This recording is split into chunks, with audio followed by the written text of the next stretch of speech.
परम कृपालुए श्री सद्गुरु भगवते नमो नमः। जय श्री राधे, जय श्री कृष्ण।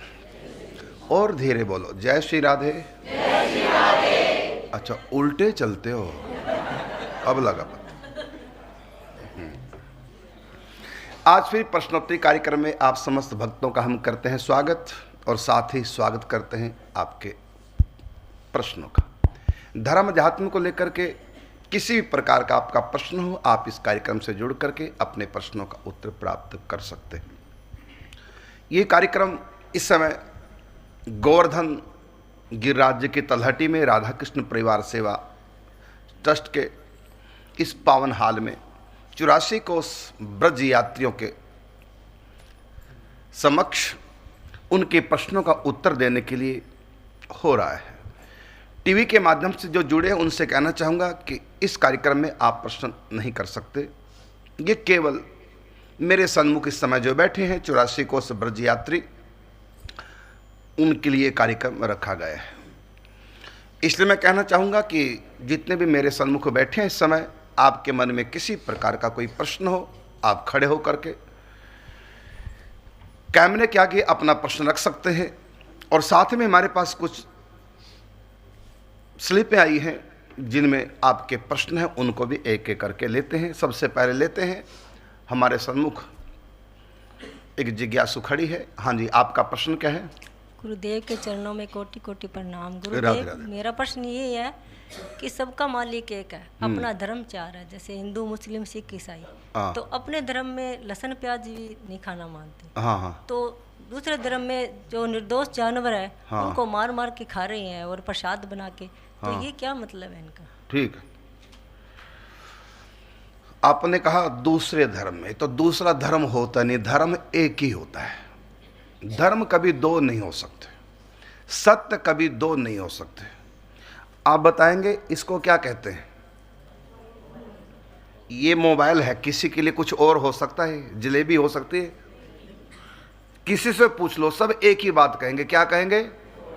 क्योंकि ये सत्य है। अब ये सत्य दो हो सकता है? कोई कह के नहीं, ये मोबाइल नहीं, ये तो लड्डू है, ये तो जलेबी है, ये तो बर्फी है, कोई कह सकता है? यदि कोई कहे इसको दूसरी कोई और बात, तो उसको क्या कहेंगे? सत्य के झूठ। तो जैसे सत्य एक ही होता है, सत्य कभी दो और दो कितने होते हैं? किसी दुनिया में कहीं जाके पूछ लो, क्या कहेंगे सब? सत्य को दो और दो, इसका मतलब 2 और 2 4, ये सत्य है। अब 4 के अलावा कोई कुछ और बोल सकता है? यदि कुछ और बोल रहे हैं तो उसको सत्य कहेंगे या असत्य? तो सत्य एक ही होता है, सत्य 2 नहीं होते, 4 नहीं होते। धर्म एक ही होता है, 2 3 4 नहीं होते। मत हजारों हो सकते हैं। मत का मतलब जो मति से प्रकट हो, और सब मत हैं, धर्म यही है। समझ गए ना? तो आपने कहा कि और धर्मों में, अरे वो धर्म नहीं है, और मतों में और पंथों में, ऐसा बोलो, धर्म ना बोलो उनको, वो धर्म हो ही नहीं सकते। धर्म केवल एक है बस। माता पिता की सेवा करना ये धर्म है कि अधर्म? धर्म है। ये 2 हो सकता है? यदि कोई कहे कि माता पिता की सेवा करना पाप है, कोई ऐसा बोले तो, और कहे हमारे धर्म में है, तो उस धर्म को हम क्या कहेंगे? धर्म कहेंगे या अधर्म? तो धर्म केवल एक है, माता पिता की सेवा करना धर्म है। यदि कोई कुछ और बोले तो वो अधर्म कहलाएगा या मत कहलाएगा। या तो कहेंगे अधर्म या कहेंगे मत। तो किसी निर्दोष जीव को काट कर खा जाना ये किसी का मत है, और उसके मत में मान लिया गया कि ये धर्म है, माना हुआ है। कोई किसी को कुछ भी मान ले, मानने में क्या है? तो वो धर्म नहीं है, उसको कहेंगे अधर्म। किसी भी निर्दोष जीव को मारना ये है अधर्म। हाँ जी। महाराज जी के श्री चरणों में कोटि कोटि नमन। राधे राधे। महाराज जी, मेरा प्रश्न यात्रा से संबंधित है। राधा रानी महारानी के मंदिर में शयन आरती के बाद जब लोरी भी सुना दी गई तो फिर पट दोबारा खोले गए, इसका क्या अभिप्राय है? पहले भोग लगता है, पट बंद करके क्या लगता है? भोग। दूध का भोग लगाया सुलाने से पहले, पट बंद करके भोग लगता है। सुलाया नहीं गया, वो पट बंद कर दिए गए भोग लगाने के लिए दूध का। और उसके बाद श्री जी सोएंगे, शयन करेंगे। तो सोने से पहले एक झांकी ब्रजवासियों को होती है दर्शन कराने के लिए। सोने से पहले एक बार दर्शन करा दे, वो भोग के लिए पट लगा, न कि सुलाने के लिए। ये आपके प्रश्न का। तो और कोई प्रश्न करें? महाराज जी के श्री चरणों में प्रणाम राधे। और यात्रा का पार्ट बनाने के लिए बहुत बहुत धन्यवाद आपका महाराज जी। वेलकम। महाराज जी, कई बार कथाएं सुनते हैं तो ऐसा लगता है कि जैसे कोई प्रॉब्लम हो गई तो इंद्र उनके पास गए, देवता, कि हमारे साथ बुरा हो गया, आप हमारी भगवान से हेल्प करें। हाँ। तो भगवान ने उनकी हेल्प करी। पर ऐसा तो है ना जी, असुर हैं चाहे सुर हैं, दोनों हैं तो भगवान की संतान। बिल्कुल बिल्कुल। और अगर असुरों ने कुछ गलत नहीं करा तो भगवान ने उनका झुकाव देवताओं की तरफ ज़्यादा क्यों? अच्छा, ठीक। यदि असुरों ने कुछ गलत नहीं किया तो भगवान फिर असुरों का भी साथ दें? केवल देवताओं का ही भगवान साथ देते हैं। आतंकवादी कुछ ना करे, आतंकवादी हर समय थोड़ी गोलियां चलाते रहते हैं, कभी कभी चलाते हैं, हर समय तो ठीक ठाक रहते हैं वो। तो चाहे वो ठीक हैं आतंकवादी, चाहे ठीक है, तब भी उनको पकड़ो और जेल में ठूसो। उनका पक्ष नहीं लेना चाहिए, चाहे वो कुछ नहीं कर रहे हैं गलत। झूठा व्यक्ति हर समय थोड़ी झूठ बोलता है, कभी कभी सच भी बोलता है। भले झूठा व्यक्ति कभी कभी सच भी बोले, तब भी उसका साथ देना नहीं चाहिए। और अच्छे जो लोग हैं, यदि उनसे कभी कोई गलती भी हो जाए अच्छे लोगों से, तब भी अच्छे लोगों का साथ देना चाहिए। और बुरे लोग अच्छा भी काम करें तब भी उनसे दूर हो, क्योंकि बुरे लोग हैं भाई। हाँ ठीक है, कोई अच्छा काम कर दिया लेकिन औकात तो उनकी वही है, समझ गए ना बात को? कुत्ता हर समय थोड़ी काटता है लेकिन तब भी चाहे वो नहीं काट रहे तब भी उससे दूरी रहो, क्योंकि कुत्ता है और उसकी कुत्ती आदत है। और गाय चाहे सींग मारे तब भी उसकी पूजा करो, समझिए ना? मतलब सूत्र यह है कि अच्छे लोगों से कभी गलती भी हो जाए तब भी उनका साथ दो, और बुरे लोगों से अच्छा काम भी कभी हो जाए तब भी उनसे दूरी बना के रखो, क्योंकि हैं वही। उदाहरण के रूप में कंस अच्छा है कि बुरा है? बुरा है। अब अपनी बहन देवकी के विवाह में इतना प्रेम जता रहा हो कि डोली का रथ कहार हाँकते हैं, स्वयं हाँक रहा है, माने इतना प्रेम जता रहा है कंस। अब अच्छा है इस समय तो, लेकिन तब भी उसे डर के रहो, पता नहीं कब बुद्धि बिगड़ जाए, है तो बिगड़ा बंदा ही। भले अब अच्छा काम, प्रेम का काम कर रहा है, तो कहार को हटा दिया, उसकी जगह स्वयं ही डोली के रथ को हाँकने लगा। उसी समय हुई आकाशवाणी सब जानते हैं, फिर तलवार खींच ली बहन को मारने के लिए। तो अच्छा भी काम कंस कर रहा है तब भी उससे दूरी बरकरार रखो। ये आपके प्रश्न का उत्तर है। हाँ बोलो। महाराज जी, जैसे भगवान ने वामन अवतार लिया तो उसकी मतलब उनका राज्य लेने के लिए राजा बलि ने, तो राजा बलि तो अच्छे ही व्यक्ति थे, असुर हैं तो अलग बात है। बिल्कुल, मैं इसी पे बोलना चाहता हूँ, उनका राजा बलि ने अच्छा ही काम है, कहीं भी उनका कैरेक्टर ऐसा नहीं है उससे विरोचन है। समझ गया मैं आप कहना चाहते हैं। बहुत अच्छा आपका प्रश्न आपका कि राजा बलि तो भगवान के भक्त हैं, बहुत अच्छे हैं, तो उनके साथ भगवान ने छल क्यों किया? देखो मैं बहुत अच्छा हूँ, मैं बहुत अच्छा हूँ, लेकिन आतंकवादियों को शरण दे रहा हूँ, राक्षसों को शरण दे रहा हूं। मैं अच्छा हूं लेकिन राक्षसों को शरण दे रहा हूं, आतंकवादियों को शरण दे रहा हूं। जब आतंकवादी पकड़े जाएंगे तो बोलो मैं भी पकड़ा जाऊंगा कि नहीं? मेरे ऊपर भी केस चलेगा कि नहीं? तो राजा बलि बहुत अच्छे हैं, लेकिन राजा किसके हैं? सुरक्षा किसको प्रदान कर रहे हैं? असुरों को, राक्षसों के राजा हैं। तो स्वयं तो अच्छे थे तभी भगवान ने सुदर्शन चक्र नहीं चलाया उनके ऊपर। भीख मांगने गए, भाई तू अच्छा है, तेरे को मारूंगा नहीं और तुमसे युद्ध नहीं करूंगा क्योंकि तू बहुत अच्छा है, लेकिन तू राक्षसों का पक्षधर है जो कि बुरे लोग हैं।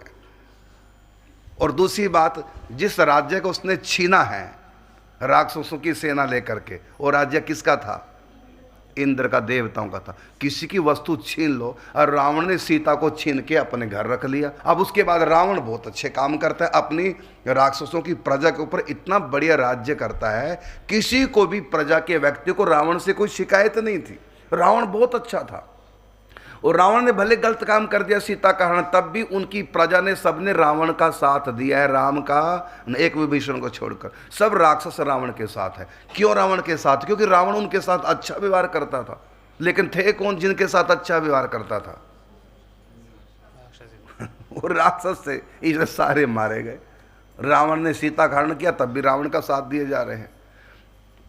तो ये आपके प्रश्न होते बेटा, सेटिस्फाई हुए हैं? हाँ जी, धन्यवाद। ऐसे 2 बार आपने प्रश्न किया, ऐसे आप 2 की जगह 100 बार कर सकते हैं। यदि कोई बात आपको समझ में ना आए तो दोबारा फिर प्रश्न कर सकते हैं।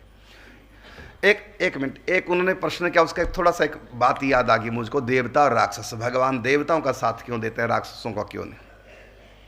एक बार यही प्रश्न इन्होंने किया भगवान से। तो भगवान ने कहा उत्तर दूंगा, देवताओं को राक्षसों को दोनों को बुलाया जाए। भगवान ने वैकुंठ में देवताओं को राक्षसों को भोजन का निमंत्रण दिया, बुलाया, आओ भोजन करो। भोजन करने से पहले भगवान ने क्या किया? राक्षसों के हाथ पे एक डंडा बांध दिया रस्से से, जिससे कि हाथ ऐसे ना मुड़े। दोनों हाथों में बांधा, मुड़ नहीं सकते, हाथ सीधे के सीधे हाथ है। भगवान ने राक्षसों को कहा सब भोजन करो। अब आगे रसगुल्ला उठाया राक्षस ने, मुंह में कैसे रखे? मुड़ ही नहीं सकता। तो कैसे किया? उन्होंने बोला आप कैसे खाएंगे? हाथ को ऐसे करके और एकदम सीधा ऐसे करेंगे ना, मुंह खोल के, चाहे नाक पे लग जाओ अलग बात है, बाकी कोशिश करेंगे सीधा मुंह पे आ जाए। लेकिन जब कड़ी चावल खाएंगे तो वो तो फैलेगा, आंखों पे आंसू, नाक में भी आंसू गिरेंगे। तो बड़ी मुश्किल से राक्षसों ने ऐसे करके सबने भोजन कर लिया, और सबके आंखों में आंसू, सब परेशान, मिर्चें आंखों में लग रही, मुंह सबके धस गए भोजन में। ऐसे भोजन किया, क्योंकि किया ही ऐसे जाएगा। अब देवताओं से कहा अब तुम भोजन करो। देवताओं ने क्या किया? एक दूसरे के सामने बैठ गए, सब देवता जोड़ियां बना बना के रसगुल्ला उठाए सामने वाले के मुंह में, और सामने वाला रसगुल्ला उठाए सामने वाले के मुंह में। बढ़िया खाया गया, और प्रेम भी बढ़ा, एक दूसरे को खिला रहे, प्रेम का खेल है। तो जब ऐसे भोजन हुआ तब राक्षसों को आया कि हाय हमारे मन में बुद्धि क्यों नहीं आ गई उस समय। क्योंकि देवता एक दूसरे का सहयोग करते हैं, सबका सहयोग करने वाले हैं, सबको सुख देने वाले हैं, और राक्षस सबको दुख देने वाले, इसलिए स्वयं भी दुखी होते हैं, औरों को भी दुखी करते हैं। घर में भी कई बार ऐसा कोई व्यक्ति होता है जो जिसका स्वभाव इतना गंदा होता है, स्वयं भी दुखी होता है और घर वालों को भी दुखी करके रखता होता है ना कई लोग ऐसे। और कई लोग ऐसे स्वयं भी आनंद लेते हैं, खुश रहते हैं, पसंद रहते हैं, अच्छे काम करते हैं, और अपने परिवार वालों को भी खुशियाँ देते हैं। तो देवता किस्म के लोग कई घरों में राक्षस किस्म के लोग होते हैं। इसलिए साथ किसका देना चाहिए? जो एक दूसरे का सहयोग करे। हाँ जी। राधे राधे गुरुजी। राधे राधे। जब से छोटेपन से होश संभाला के गुरु चाहिए, तब से हनुमान जी महाराज जी को गुरु बनाया। और अब कहीं भी दीक्षा की बात होती है तो ऐसा लगता है कि क्या हनुमान जी महाराज समर्थ नहीं है, और सखी भाव भी है हमारा, तो क्या करें? बहुत बढ़िया। हनुमान जी तो समर्थ वाले, लेकिन हमारी भावना में समर्थ नहीं है जो हनुमान जी को गुरु बना ले। आज तक हनुमान जी ने दीक्षा नहीं दी आकर, आज तक हनुमान जी सपने में भी नहीं आए, और हम बचपन से जब से होश संभाली तब से उनको गुरु मानते हैं। लेकिन हमारी मान्यता इतनी कच्ची है, आज तक हनुमान जी हमको चेला बनाने नहीं आए, जबकि आ जाते हैं यदि भावना सच्ची हो तो। हमको भ्रम है कि हमारी सच्ची भावना हनुमान जी के प्रति, यदि हनुमान जी के प्रति गुरु बुद्धि हमारी सच्ची है, सचमुच में हनुमान जी आएंगे, दीक्षा भी देंगे, रास्ता भी देंगे। ऐसे ललिता नाम के बालक चित्रकूट के पास एक गाँव में बचपन से जब से होश संभाली, आपकी तरह कह रहा हूँ, तब से वो हनुमान जी की भक्ति करते थे। और महाराज जी एक मिनट, वृंदावन की एक रास मंडली चित्रकूट पहुंची तो गांव से लोग गए, तो बालक भी गया रास लीला देखने के लिए। तो उस समय रासलीला हुई कई दिन तक लगातार, और अंत में एक दिन ये लीला हुई कि ठाकुर जी ब्रज को छोड़कर मथुरा चले गए। गोपियाँ विरह में रोती हैं, इधर से उद्धव जी आते हैं समझाने। अंत में गोपियाँ अपना संदेश श्री कृष्ण को पहुंचाती हैं उद्धव के माध्यम से। ये लीला चली। वो बच्चा बड़ा दुखी हुआ, हनुमान जी से कहने लगा कि मेरा संदेश, गोपियों का संदेश तो कृष्ण तक पहुंचाया उद्धव ने, मेरा संदेश कृष्ण तक कौन पहुंचाएगा। रासलीला देख देख करके उनको श्री कृष्ण से प्रेम हो गया। हनुमान जी से प्रेम नहीं हुआ, हनुमान जी के प्रति श्रद्धा हुई, ये मेरे गुरु हैं, और कृष्ण के प्रति प्रेम हुआ। और वो श्रद्धा इतनी पक्की थी, 2 दिन तक भोजन ग्रहण नहीं किया, रोने लगा कि गोपियों का संदेश उद्धव ने पहुंचाया कृष्ण तक, मेरा संदेश मेरे कृष्ण तक कौन पहुंचाएगा। बचपन से जब से मैंने होश संभाली तब से आपको मैंने हनुमान चालीसा का पाठ करना, पूजा पाठ करना, मंगलवार का व्रत करना, सब कुछ किया। अब आप मेरे लिए उद्धव बन करके मेरा प्रेम संदेशा श्री कृष्ण तक पहुंचाओ, मुझको कृष्ण से मिलाओ। रोते रोते बालक सो गया। रात को सपन में हनुमान जी आए, उनको निकुंज का मंत्र दिया, और इतना ही नहीं, उनके गले में कंठी पहनाई। जब वो बालक सुबह उठा तो देखा मंत्र उसको ज्यों का तो याद था, और कंठी उसके सिरहाना के पास रखी थी। उसने कंठी उठाई, हनुमान जी की दी हुई गले में पहन ली, और हनुमान जी ने स्वप्न में भी आदेश किया था, जाओ वृंदावन में, वहाँ तुमको राधा कृष्ण मिलेंगे, तुमको सखी भाव प्राप्त होगा। फिर वहाँ से चित्रकूट से वृंदावन आए। जब वृंदावन आए तो उनका नाम हो गया ललिता शरण जी महाराज। फिर उनको यहाँ राधा कृष्ण के दर्शन हो गए। तो उनका हनुमान जी को गुरु मानना ऊंचा भाव था, सच्चा भाव था, इसलिए हनुमान जी को गुरु बन के आना पड़ा। और हम बचपन से जब से होश संभाली तब से हनुमान जी को गुरु बनाते हैं, और आज तक वो दीक्षा देने नहीं आए। इसका मतलब हमारा मानना कच्चा है। यदि सचमुच में हम हनुमान जी को गुरु मानते हैं तो हनुमान जी आज भी चाहे सामने प्रकट होकर, और चाहे ध्यान में प्रकट होकर के, और चाहे स्वप्न में प्रकट होकर के हमको शिष्य के रूप में स्वीकार करेंगे करेंगे करेंगे, यदि भाव हमारा सच्चा है। तो आपको यदि स्वीकार कर लिया तो आपको किसी भी की आवश्यकता गुरु की नहीं, लेकिन फिर भी सत्संग सुनते रहिए, संतों से सत्संग सुनते रहिए, उनसे गाइडेंस लेते रहिए। मंत्र लेने की आवश्यकता नहीं, क्योंकि मंत्र आपको हनुमान जी ने सपन में दे दिया। यदि नहीं दिया तो यह तो आपका मानना कच्चा है। हनुमान जी अब तक रीझे नहीं, हनुमान जी ने आपको शिष्य नहीं माना। अब आपने हनुमान जी को गुरु माना, लेकिन हनुमान जी ने क्या आपको शिष्य मान लिया? वो भी वही तो बात है। हाँ, यदि हो गया बस आपके प्रश्न का उत्तर। यदि मान लिया तो फिर जरूरत नहीं कहीं दीक्षा देने की। और यदि हनुमान जी ने अब तक नहीं माना, शिष्य दर्शन नहीं दिए या दीक्षा नहीं दी, तो हमारा मानना कच्चा। ये आपके प्रश्न का उत्तर। महाराज जी के चरणों में कोटि कोटि प्रणाम। मेरा महाराज जी प्रश्न ये है कि हम जब जन्म लेते हैं तो अच्छे बुरे कर्म लेके जन्म लेते हैं, तो अच्छों का तो अच्छा फल मिल जाता है, किंतु बुरे कर्म का ऐसा हम लोग क्या करें कि जैसे उनका भी फल अच्छा ही मिले? बुरे कर्म का फल मतलब अच्छा ऐसे क्या कर्म करें कि वो बुरे कर्म हमारे छिन्न हो जाए, उसका फल अच्छा? जो मर्जी अच्छे से अच्छा कर्म कर लो। आपने 10 रुपये चोरी की और 1 करोड़ रुपए का दान कर दिया, तब भी आपके 10 रुपये की चोरी का पाप कटा नहीं। हाँ, करोड़ रुपए के आपने दान किया, उससे अगले जन्म में आपको अरबों रुपए मिल जाएंगे। आपने दान किया, हजारों गुना ज़्यादा भगवान दे देंगे, लेकिन उस समय भी आपका नुकसान होगा। कैसा? आपने 10 रुपये की चोरी की, हो सकता है आपका करोड़ रुपए का नुकसान हो जाए। उसके बदले में कई गुना होता है ना, कर्म फल देता है। तो कर्म से कभी कर्म नहीं कटता, ये विधान है। आपने कुछ भी कर लिया, आपका पाप आपको भोगना पड़ेगा। हाँ, इतना है, यदि ऐसे हमारे यहाँ अनुष्ठान है जिसको बोलते हैं हम लोग प्रायश्चित। क्या बोलते हैं उसको? प्रायश्चित। तो जो हमने कर्म किया, हर कर्म का प्रायश्चित होता है। यदि आप प्रायश्चित कर लें तब वो कर्म कट सकता है। यदि प्रायश्चित नहीं किया तो भोगना पड़ेगा, कितने भी अच्छे काम कर लो। अच्छा बताइए, आपने एक व्यक्ति का कत्ल कर दिया और फिर उसी समय किसी व्यक्ति का कत्ल कर रहे थे और आपने बचा लिया। आपने बचा लिया, बहुत बड़ा पुण्य कर दिया कि एक व्यक्ति का कत्ल हो रहा था, आपने जाके बचा लिया, उनको मार के भगा दिया जो कत्ल कर रहे थे निर्दोष व्यक्ति का। अच्छा, अब आप बताओ, आपने एक व्यक्ति को मारा है और एक व्यक्ति को बचाया, तो हत्या का पाप उससे कट जाना चाहिए, क्योंकि आपने को बचाया भी तो है। लेकिन बताओ, दोनों का अलग अलग फल मिलेगा, क्यों कट जाएगा जो हत्या की थी? हैं? हाँ, कटेगा नहीं। तो उस समय आप ये दलील नहीं दे सकते कोर्ट कचहरी में जा कर के कि मैंने उस समय एक व्यक्ति को बचाया भी था, इसलिए मुझको दंड ना दिया जाए। बोलो दंड मिलेगा कि नहीं? फिर भी तो कर्म से कभी कर्म नहीं कटता, लेकिन हाँ कुछ ऐसे शास्त्रों में प्रायश्चित बताए गए हैं, यदि वैसा हम कर ले। जैसे उस सीरियल में आपने देखा होगा, गोस्वामी तुलसीदास जी के सीरियल में देखा, विप्रचंद ब्राह्मण का उदाहरण देखा कि नहीं? सीरियल में गोस्वामी तुलसीदास जी का जीवन चरित्र हमने दिखाया सीरियल में। तो उसमें क्या कि विप्रचंद ब्राह्मण से हत्या हो गई, तो उसने विद्वानों को इकट्ठा करके अपना पाप छिपाया नहीं, बोल दिया ये मुझसे अपराध हो गया, अब बताइए मैं प्रायश्चित क्या करूं। तो क्या बताया उन्होंने प्रायश्चित? कि आप अमुक अमुक तीर्थ में जाइए, तीर्थ स्नान कीजिए और भिक्षा मांग करके आप उद्र पूर्ति करें और अपना पाप जरूर बताएं द्वार द्वार पर खड़े होकर कि मैं हत्यारा हूं,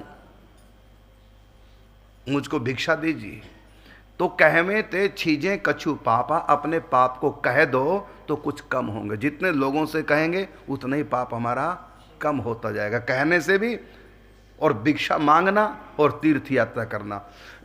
तो विद्वानों ने 3 प्रकार के प्राचीन बताए, उन्होंने कर लिए और उसी के फल से गोस्वामी तुलसीदास जी का मिलन हुआ और नाम और जाप करना साथ में, ये उनको प्रायश्चित विद्वानों ने बताया। तो आप भी यदि कोई पाप कर बैठे तो अपने पाप को अपने गुरुओं को बताएं, फिर वो जो कहें वैसा करें, क्योंकि हर कर्म का अलग अलग प्रायश्चित। बाकी हम 10 रुपये चुराएं, 100 रुपये दान करें और सोचें कि 10 रुपये का पाप कटेगा, नहीं कटेगा, ऐसे नहीं कटेगा। एक विधान है शास्त्र में, उस विधान के अनुसार ही प्रायश्चित होता है। अब देखो महाराज दशरथ से गलती से एक पाप हो गया, जानते ना कौन सा पाप?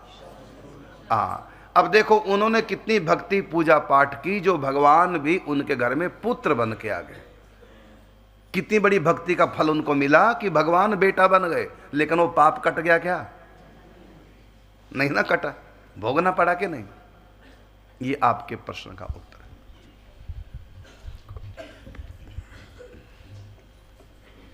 गुरुदेव के चरणों में सत सत नमन। राधे राधे गुरु जी। गुरु जी जैसे अपने पितर होते हैं, कहते हैं विष्णु रूप होते हैं, वो विष्णु रूप होते हैं, ऐसा सुना है, पता नहीं। हर जीव भगवान का रूप होता है जी। तो कहते हैं भी पितर रुष्ट हो गए, किसी के भी, ये जैसे हम बैठे हैं सभी में कोई भी हो सकता है, तो क्या सहज उपाय है गुरु जी सभी के लिए भी अपने पितरजन प्रसन्न रहें, खुश रहें, कुछ ऐसा क्या किया जाए? वैसे दान पुण्य परोपकार बहुत कुछ होता है, शास्त्रों में हमारे लिखा है। यदि प्रेत योनि में आत्मा भटक गई तब उसके लिए भागवत जी का मूल पाठ, भागवत कथा बताई गई। संस्कृत में जो मूल पाठ है वो उनके नाम से कराएं और यज्ञ कराएं और श्राद्ध भी जो भी हमारे शास्त्रों में लिखा उस ढंग से करें। और ये तो प्रेत योनि की बात है। और पितृ योनि में है और आपको तंग कर रहे हैं, इसका मतलब ये है कि आपसे वो कुछ चाहते हैं और आप वो करते नहीं, इसलिए वो नाराज हैं। तो ऐसी स्थिति में क्या करें? तो पितृ हमसे कुछ नहीं मांगते, ना हमारी कपड़े जमीन जायदाद कुछ मांगते हैं, वो मांगते हैं केवल भोजन। इसलिए आप अमावस्या को, प्रति अमावस्या को पितरों के नाम से किसी कर्मकांडी ब्राह्मण को भोजन कराएं और ऐसे ब्राह्मण को कराएं जिसके यहाँ, जिसकी वंश परंपरा आगे चली हो, ना कंवारा हो, भले शादीशुदा भी है, यदि उसकी वंश परंपरा आगे नहीं चली उसको नहीं।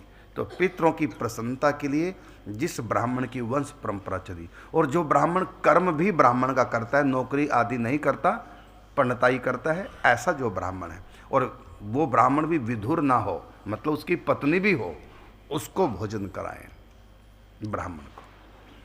तो इससे पितृ संतुष्ट होते हैं। गाय माता की सेवा करें, इससे पितृ संतुष्ट होते हैं। और कहीं भटक रही आत्मा तो फिर गया जी में जाकर के श्राद्ध कराए।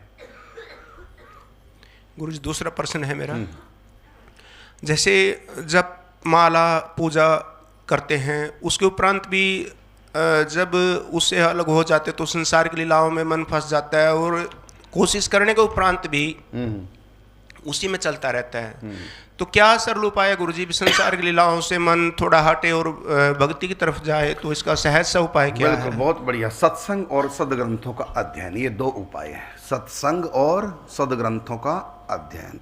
इससे हमको ज्ञान होगा, और ज्ञान होगा तभी हम इससे छूट पाएंगे संसार से। अज्ञान के कारण से हम संसार में भटकते हैं, और ज्ञान के कारण से हम संसार से छूटते हैं। अज्ञान का मतलब जानकारी न होना। अब देखो, भक्तमाल गाथा टीवी सीरियल जो हमने बनाया, ये सब ने देखा, और जिन्होंने देखा उनकी भक्ति भावना बहुत बढ़ी, और बहुत उनकी आस्था भगवान को लेकर के, धर्म को लेकर के बढ़ी है, क्योंकि उन्होंने जान लिया। और जो नहीं जानते वो भटक जाते हैं।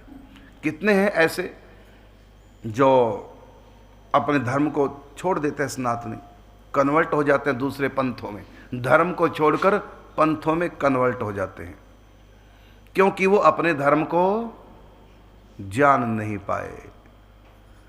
तो जो अपने धर्म को जानता है, शास्त्र को जानता है, ये कहाँ से मिलेगा हमको ज्ञान? सत्संग से और ग्रंथों से। तो सत्संग और ग्रंथ, ये दो यदि हमारे पास है, हम कभी भी कहीं भी भटक नहीं सकते, कुपंथ में पांव रख ही नहीं सकते। ये आपके प्रश्न का उत्तर है। यदि आपको कुपंथ से बच करके सतपंथ पर आगे बढ़ना है तो दोनों की जानकारी होना चाहिए। अच्छा देखो, दो रास्ते हैं, ये बड़ा अच्छा रास्ता है, ये कटीला रास्ता है। तो आप यदि दोनों के बारे में नहीं जानते तो आप कंटीले पथ में फंस सकते हैं। यदि आप दोनों रास्तों को जानेंगे तो क्या करेंगे? कटीला रास्ता छोड़ करके अच्छे रास्ते पे। अब आप शादी चाहते अपने लड़के की, अच्छी लड़की से, तो लड़की को देखते कि नहीं? पूरा देखने का मतलब जानना। आप जानते, जितना अधिक जानेंगे उतना ही आप ठीक रहेंगे। यदि अनजान बने रहे और घर में आ गई तो कलेश खड़ा हो जाएगा। इसी प्रकार बेटी के लिए जमाई देखते हो आप, पहले पूरा जानते हैं और बाद में लगता पता कि अरे हम नहीं जानते थे, हमें क्या पता ये ऐसा है। यही कहते ना, इसका मतलब फंसे कहाँ पर? नहीं जानते थे।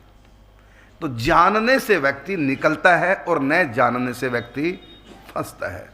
तो हम संसार को और भगवान को ढंग से जान नहीं पाए तो संसार को नहीं जानते, इसलिए फंसते हैं। देखो, हम जानते थे, हम छोड़ के भाग गए। बचपन से ज्ञान था, पूर्व जन्म का ज्ञान था, हम जानते थे, बच गए, और भगवान के बारे में कुछ जानते थे, इसलिए भगवान की तरफ बढ़ गए। तो ये जानकारी ही हमको संसार से छुड़ाएगी, और नादानी अज्ञानता हमको संसार में फंसाएगी। और ये जानकारी, ये ज्ञान, विवेक कहाँ से मिलेगा? बिन सत्संग विवेक ना होई, और राम कृपा बिन सुलभ न सोई। तो ज्ञान से ही काम बना। एक ऊपर से व्यक्ति मोटरसाइकिल पे नीचे आ रहा था, ढलान थी और पूरी स्पीड से मोटरसाइकिल, रात का समय, और उसकी हेडलाइट थी ही नहीं। तुरंत पुलिस ने हाथ दिया, रोको। उसने कहा हट पीछे, और उसने कहा लाइट नहीं, हेडलाइट नहीं। तो कहा तू हेडलाइट की बात कर, इसमें ब्रेक भी नहीं है, तो हट पीछे। तो हेडलाइट, हेडलाइट, लाइट का मतलब ज्ञान। यहाँ ज्ञान नहीं है और इंद्रियों में ब्रेक नहीं है, तो क्या होगा? एक्सीडेंट कंपलसरी है, मरोगे बेहोश। तो शरीर में संयम का ब्रेक और हेडलाइट, हेड में ज्ञान है, तो कोई पुलिस वाला नहीं रोकेगा, बिल्कुल हम मंजिल पे पहुंचेंगे। यदि हेडलाइट नहीं, हेडलाइट का मतलब सीधा सीधा ज्ञान का प्रकाश नहीं है तो कंपलसरी एक्सीडेंट। हाँ जी, और मेरे पास लिखित में भी कई प्रश्न है, जब तक और व्यक्ति आ सकता है तब तक मैं प्रश्न लेता हूँ। राधे राधे महाराज जी, क्या टीवी पर हम किसी संत को संत भाव से उनका सत्संग सुनते हैं तो क्या वह एक छाया ही है? जैसा कि आपने बताया टीवी पर हमारी छाया होती है, बिल्कुल छाया ही तो होती है, लेकिन वो छाया अच्छा काम करती है, बात सच्ची कहती है झूठी, स्वयं में है वो झूठी और बात करती है सच्ची। इसलिए बात सुन लेना, बाकी तुमको हम इनकी सत्संग सुन रहे हैं, चलो इनको दूध पिला दे, तो ऐसा गलती ना कर देना। हाँ, तो उसके ऊपर दूध डालोगे, मोबाइल पे लो महाराज जी पी लो, क्योंकि छाया है कि बात वहाँ सत है और स्वयं वो असत छाया है। और कहीं आपकी बैटरी डाउन हो गई और छाया भी नहीं रहेगी। तो ये आपके प्रश्न को, तो भाई छाया तो है ही है, वो सचमुच में थोड़ी वहाँ आत्मा है, वहाँ जीव आत्मा थोड़ी है। हाँ, लेकिन जो बात वो कह रही है टीवी पर वो बात सत्य है। अगला है प्रश्न। राधे राधे महाराज जी, हम आपके चरणों में प्रणाम करते हैं। प्रश्न यात्रा से संबंधित है। ललिता जी के गांव में श्री ललिता जी के मंदिर में तुलादान लिखा हुआ कथा तथा राधा रानी का तुलादान, ये राधा रानी का तुलादान कब और किसने किया? ना कभी हुआ, ना किसी ने किया। ये आपके प्रश्न का उत्तर है। फिर वहाँ क्यों लिखा हुआ है? इसलिए कि तुम लोग इस बहाने से दान पुण्य कर दो, यदि उनकी बातों में आ गए तो। और दान करना अच्छा कि बुरा है? तो तुमसे अच्छा काम हो जाए इसलिए लिख दिया, और उनका भी भला हो जाए, उनको चाहिए तो इसलिए लिखा हुआ है। बाकी शास्त्रों में ऐसी कथा नहीं है। अगला प्रश्न है, नाम जप एवं तुलसी कंठी की महिमा बताने की कृपा करें सभी को, जिससे यहाँ ज़्यादा से ज़्यादा लाभ हो सके। देखो, ये प्रश्नोत्तरी कार्यक्रम है, बड़े बड़े उत्तर हम नहीं दे सकते, शॉर्ट में देते हैं। कोई 3 घंटे की 2 घंटे की कथा तो नहीं, एक विषय को लेकर पूरा उसका विस्तार करें। ये प्रश्नोत्तरी कार्यक्रम अधिक नहीं बता पाएंगे।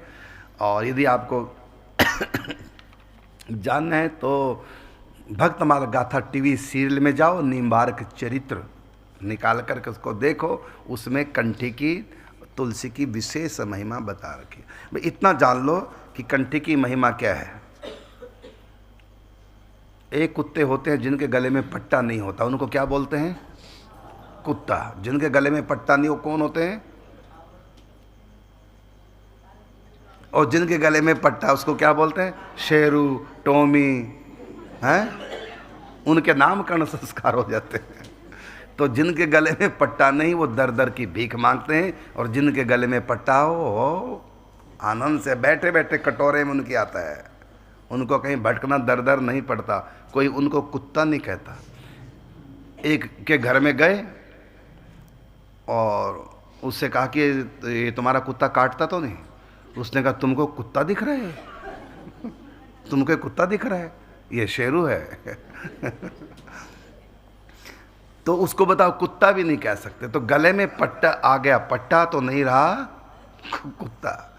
और दर दर की भीख मांगेगा नहीं, दर दर का डंडा नहीं खाएगा। अब एक दर पे आ गया, ठहर गया, अब उसको वहीं कटोरे में स्पेशल भोजन मिलेगा, सुरक्षा मिलेगी। कुत्ते कभी कपड़े नहीं पहनते, लेकिन शेरू कपड़े पहनता है। ये है पट्टे की बात। एक लड़का देख रहा कि बड़ी सुंदर लड़की जा रही है, इससे मैं विवाह करूँ, बड़ी प्यारी, मेरे को पसंद आ गई। और जो ही अपनी तरफ आकर्षित करने के लिए उससे बात लगा करने, देखा उसके गले में पट्टा था। समझ गए? मंगलसूत्र। तो उसका विचार ही बदल गया, अरे ये तो किसी की हो चुकी है। तो जिसके गले में पट्टा आ जाता है, माने कंठी आ जाती है, तो यमराज होता है, अरे ये तो किसी का हो चुका है, अब ये हमारा नहीं हो सकता, अब ये नरक में आ ही नहीं सकता, क्योंकि ये जिसका है मैं उसका नौकर हूं। जिसके नाम से मंगलसूत्र पहन रखा, मैं उनका नौकर हूं, ये मेरे स्वामी का खास है। इसलिए यमदूत उनको कुछ नहीं कहते, क्योंकि गले में भगवान के नाम का पट्टा।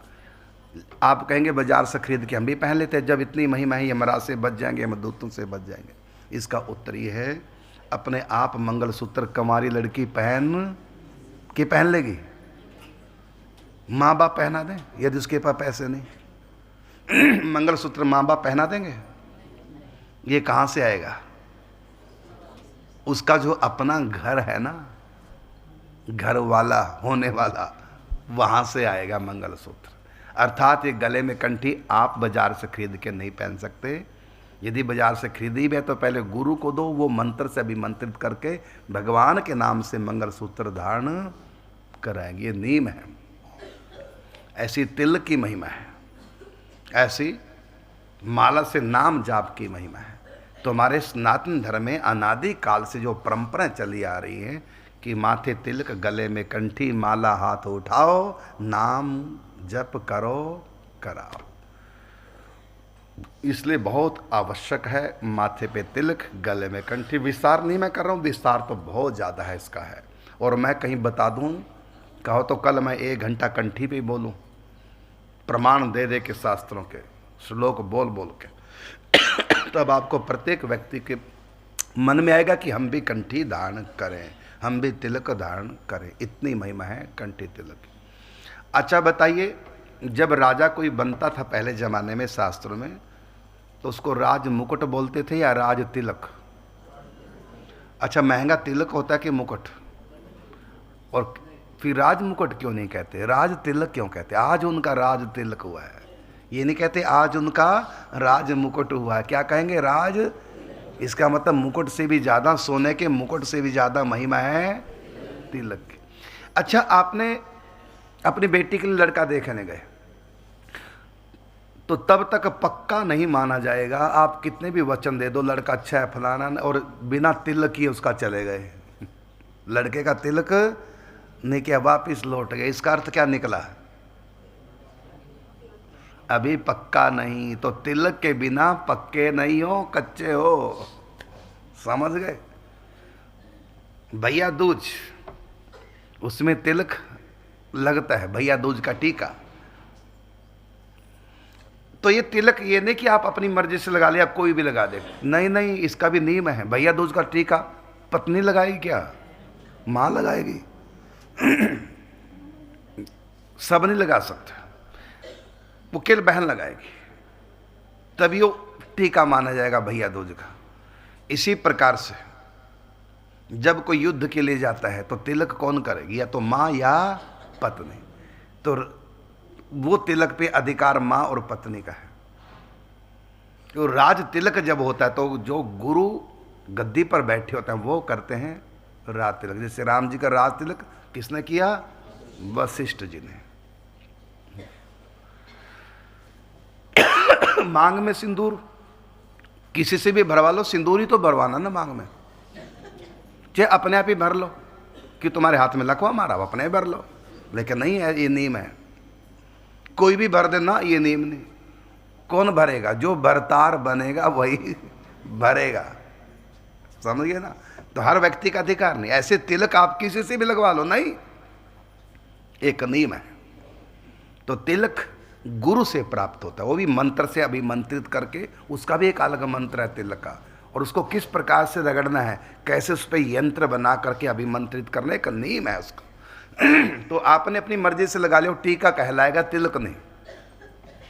तिलक और कंठिये दोनों भगवान की तरफ से प्राप्त होते हैं। मंगलसूत्र और मांग में सिंदूर ये मायके वाले नहीं कर सकते, दे सकते, और ना ही ये ब्यूटी पार्लर वाली।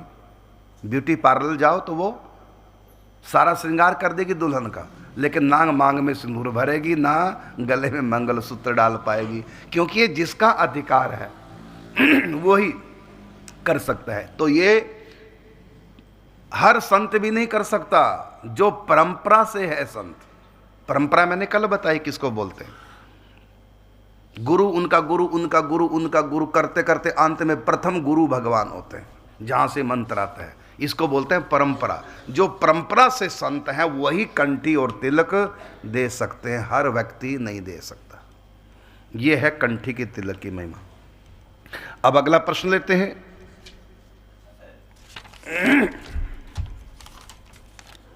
अगला प्रश्न है कि गुरुजी, मैं प्राइवेट अल्ट्रासाउंड का कार्य करती हूँ, जिसमें लिंग परीक्षण में भी करवाया जाता है। मैं नहीं करना चाहती, हाँ फिर भी करना पड़ता है डॉक्टर के कहने पर। गुरुजी, लिंग जांच में जब लड़का होता है तो खुशी से रख लेते हैं, यदि लड़की है तो फिर उसको माने गर्भपात करा देते हैं। मैं समझाती हूँ, फिर भी वह नहीं मानते। ये अपराध है, ये पाप है। हमको उसके पाप में सहयोगी नहीं बनना चाहिए, लेकिन कुछ अंश, पूरा तो नहीं, पूरा तो उसके माता पिता को, करवाने वालों को। सबसे ज़्यादा पाप लगता है माँ बाप को, उससे कम लगेगा डॉक्टर को, और बहुत कम लगेगा आपको, लेकिन लगेगा सबको। आप नौकर हैं, आपने परीक्षण किया डॉक्टर कहने पर, क्यों किया, लेकिन आपने उसका सहयोग तो दिया ना उसके पाप में।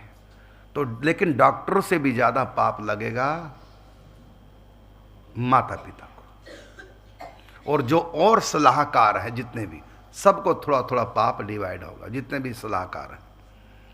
और जो रोक देगा, जिसने सलाह दी कि ये गलत है, पाप है, वो व्यक्ति रुक गया, तो इस व्यक्ति को पुण्य लगेगा। सलाहकार को कौन सा पुण्य लगेगा?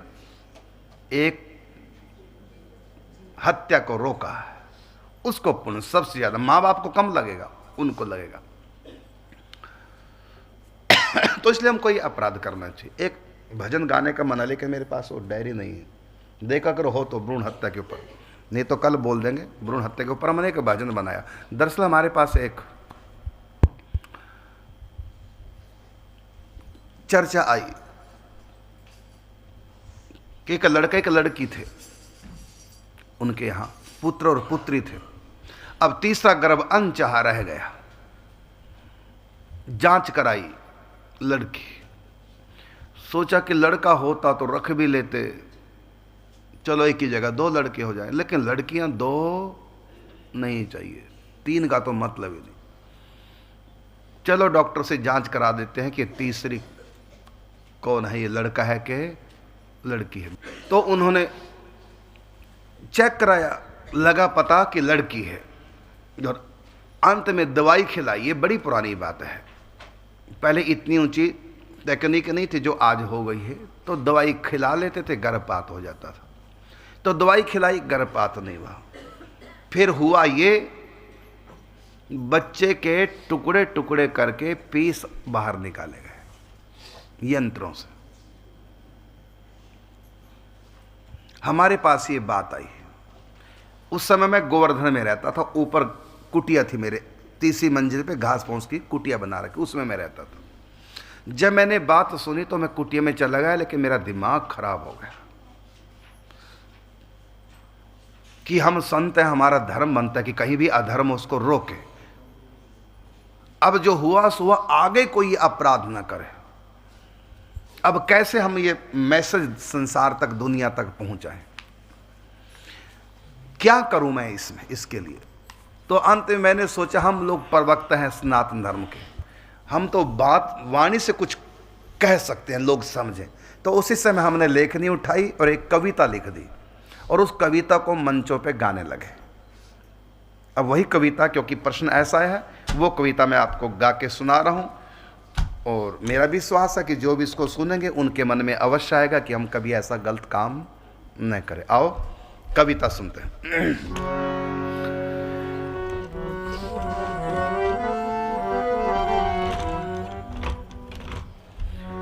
गर्भ में पलती कन्या जन्म को तरसी है,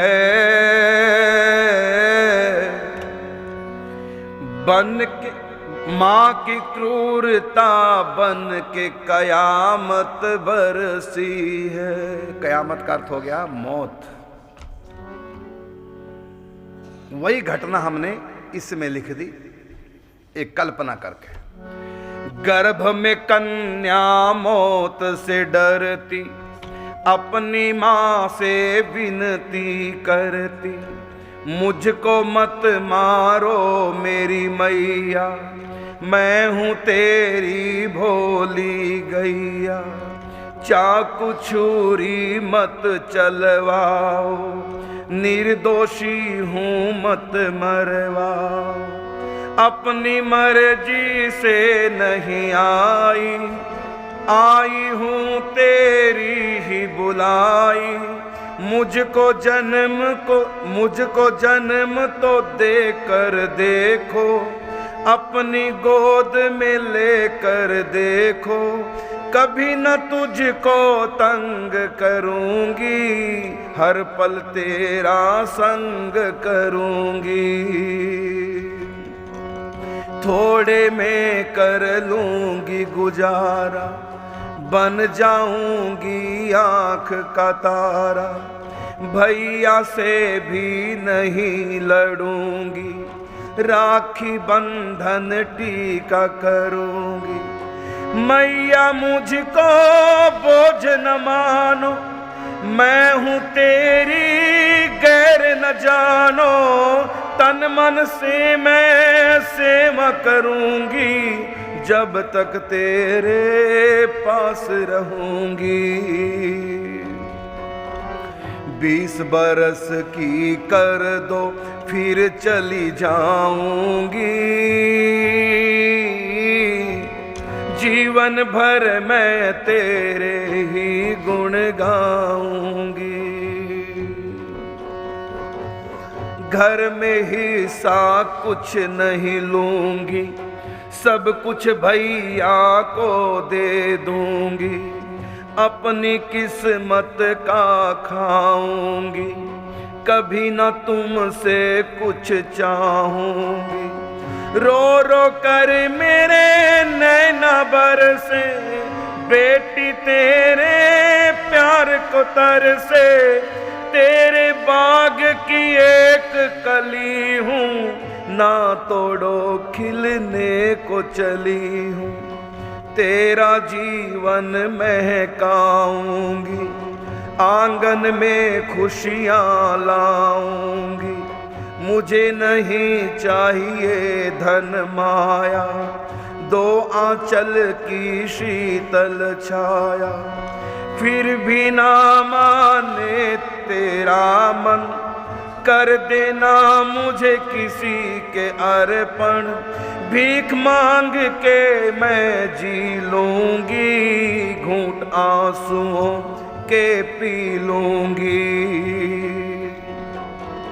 कैसे भी कर लूंगी गुजारा, नहीं आऊंगी कभी दोबारा, लेकिन मैया मुझे ना मारो, एक बार तो कह दो ना रो, कान बने हैं बहरे माँ के, ममता हृदय में ना झांके। माँ बच्चों की होती है रक्षक, लेकिन आज बनी है भक्षक, जिस कन्या का पूजन करती, जिसके चरणों में सिर धरती, उसकी आज बनी हत्यारी, हाय विधाता ने मति मारी। मात पिता होते हैं प्यारे, लेकिन आज बने हत्यारे। भावना समझे जालिम रोते मुखड़े के, टुकड़े टुकड़े कर दिए दिल के टुकड़े के, टुकड़े टुकड़े कर दिए दिल के टुकड़े के। भावना समझे जालिम रोते मुखड़े के, टुकड़े टुकड़े कर दिए दिल के टुकड़े के, टुकड़े टुकड़े कर दिए दिल के टुकड़े के।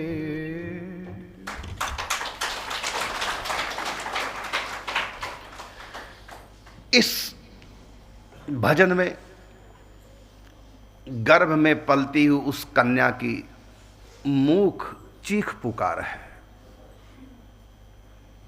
वो भी एक जीव है। गर्भ की हत्या एक मानव की हत्या है। और नरक मिलेगा अलग, 84 के चक्कर में जाओगे अलग, और जब भी कभी मनुष्य बनोगे तो संतानहीन ही रहोगे।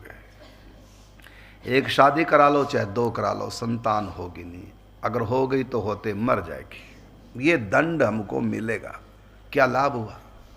और मैं कहना चाहूँगा, जो भी संतान आती है ना गर्भ में, वो अपना दाना पानी भी लेके आती है। अच्छा बताओ, संतान पहले पैदा होती है कि माँ की छाती में संतान के लिए दूध पहले आता है? दाने पानी की व्यवस्था पहले होती है कि बाद में? पहले होती है। बारात बाद में आएगी और हलवाई पहले बैठेगा। उनका दाना पानी की व्यवस्था पहले होगी। हमको कोई अपने घर बुलाएगा, अब तो खैर हमने छोड़ दिया ब्रज से बाहर जाना। और हम जब जाते थे तो हमको जो बुलाते थे अपने घर में भोजन के लिए, तो बुलाते थे बाद में, हम पहुंचते थे बाद में, और रसोई हमारे लिए तैयार हो जाती थी पहले। लड़के का विवाह करना चाह रहे हो, नई बहू आएगी तो नई बहू आएगी बाद में, यदि कोई गरीब है उसके लिए भले घास फूस की झोंपड़ी सही, उसके लिए पहले कमरा बनेगा, तभी वो बहू आएगी। यदि कमरा नहीं बना तो बहू भी नहीं आएगी, तो उस पे रोड पे बिठाओगे उसको। कहने का मतलब है दाना पानी पहले आता है और दाने पानी खाने वाला बाद में। तो गर्भ में बच्चे ने जन्म लिया, गर्भ से तो जन्म बाद में लिया, और माँ की छाती में दूध की व्यवस्था तुमने की क्या? ये भगवान की व्यवस्था है। एक जंगल में संत रहे, वहीं पैदा हुए, वहीं रहे। उन्होंने कभी स्त्री को देखा नहीं, जन्म दे के माँ भी मर गई। उसने पुरुष ही पुरुष को देखा, स्त्रियों के बारे में कभी सुना ही नहीं। और पहली बार वो जब भिक्षा करने गए, एक माता को देखा, हो हैरान हो गए कि ये कैसा आदमी है और बड़ा सुंदर है। जब वो बोली, अरे तो बड़ी प्यारी इसकी आवाज़ है, महिलाओं की आवाज़ थोड़ा कोमल होती है। फिर उसकी छाती की तरफ देखा, उसको लगा हाय इसको क्या हो गया, क्योंकि उसने कभी देखा ही नहीं स्त्री को। उसने पूछा कि ये तुम्हारा क्या हो गया, छाती की तरफ इशारा करके। उसको लगा कि कोई बीमारी है ये, तो उसने कहा ये स्तन है। तो तब भी उसको नहीं पता चला, क्योंकि कभी स्त्री को देखा ही नहीं, कभी सुना ही नहीं उस संत ने। ये क्या होता है? स्त्री को लगा कि ये बच्चा है संत, और पहली बार लगता है स्त्री को देख रहा है, तो उसने बता भी दिया कि मैंने पहली बार देखा। और कहते हैं कि तुमने जन्म लिया ना स्त्री से? हाँ, माँ से जन्म लिया। कहता उसकी भी ये ऐसा था। ये क्यों होता है? तो कहा कि ये स्त्री जब बनती बड़ी होती है, फिर उसकी शादी होती है, वो कुंवारी थी लड़की, उसकी शादी होती है, फिर उसका बच्चा होता है, तो उसके दूध पीने की ये व्यवस्था परमात्मा की तरफ से है। वो संत लौट गया, तो उसके पिता ने पूछा बेटा भिक्षा क्यों नहीं लाए? क्यों लाऊं, ये तो सारी व्यवस्था भगवान करते हैं कि बच्चे का जन्म बाद में हुआ और उसके दूध पीने की व्यवस्था भगवान ने पहले से कर दी। ये तो व्यवस्था भगवान की तरफ से होती है खाने पीने की, तो मैं क्यों भीख मांगूं? मतलब कहने का ये है कि बच्चा जन्म बाद में लेता है और दूध की व्यवस्था भगवान पहले। अच्छा, बच्चा खा पी नहीं सकता क्योंकि दांत नहीं है, आंतें अभी बड़ी मुलायम हैं, नमक मिर्च बाहर की चीज़ें खा नहीं पाएगा। इसलिए भगवान ने क्या किया, देखो 6 महीने वो दूध पे रह जाता है बच्चा, और तुम रह पाओगे? एक दिन दूध पे रह के देखना, प्यास लगे तो दूध, भूख लगे तो दूध, और तुरंत लैट्रिन से बाहर नहीं निकल पाओगे, दस्त लग जाएंगे, और उस बच्चे को लगते नहीं। तो उसकी व्यवस्था भगवान ने, उसकी आंतों की व्यवस्था भी, पाचन शक्ति कैसी दी है। और उसके बाद जब उसके दांत आने लग जाते हैं तो खाने लग जाता है। जब दांत नहीं तब दूध दिया, अब दांत दिए तो अन्न भी देंगे। ये व्यवस्था भगवान की तरफ से होती है। इसलिए बच्चा जब गर्भ में आता है, जांच मत कराओ लड़का है कि लड़की है। बच्चा जब गर्भ में आ गया, वो तुम्हारा खाने नहीं आया, अपना दाना पानी संग लेके आया। उसके भाग्य में जो है उसका भाग्य भगवान आपके घर में डाल देंगे। यदि उसके भाग्य में भूखा मरना ही लिखा है, तो चाहे आप करोड़पति माँ बाप क्यों ना हो, उसका लीवर खराब हो जाएगा, कुछ खा ही नहीं पाएगा, तुम्हारे 56 भोग धरे के धरे रह जाएंगे, अंत में बच्चा भूखा मर जाएगा।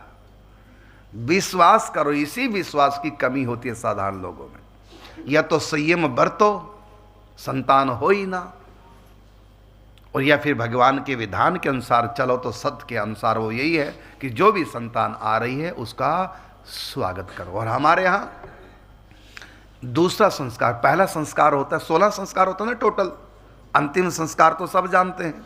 तो प्रथम संस्कार होता है गर्भाधान संस्कार, और दूसरा संस्कार होता है हमारे यहाँ स्वागत करते हैं गर्भ में जो संतान आई। 3 महीने का होकर जब 4थे महीने में गर्भ होता है, उस समय माँ को श्रृंगार से सुसज्जित करके उनकी झोली में कुछ मांगलिक द्रव्य डाले जाते हैं, नारियल, पान, सुपारी, मिठाई और द्रव्य आदि। तो उस समय ये जो संस्कार हमारे यहाँ करते हैं 4थे महीने में, वो इसलिए करते हैं कि आने वाली संतान का स्वागत करते हैं। और हम क्या करते हैं? स्वागत नहीं करते बल्कि जांच कराते हैं। लड़की है तो अच्छा, सब यही सोचें कि लड़की नहीं हो, लड़का ही लड़का हो, तो शादी तुम किससे कराओगे अपने बेटे की? यदि सब यही सोचेंगे लड़की ना हो, लड़का ही लड़का हमारे यहाँ, और सब के यहाँ लड़के लड़के हो गए, लड़कियाँ किसी के यहाँ नहीं, तो आपके बेटे की शादी किससे करोगे? बहू कहाँ से लाओगे? कितनी बड़ी नादानी है मनुष्य की।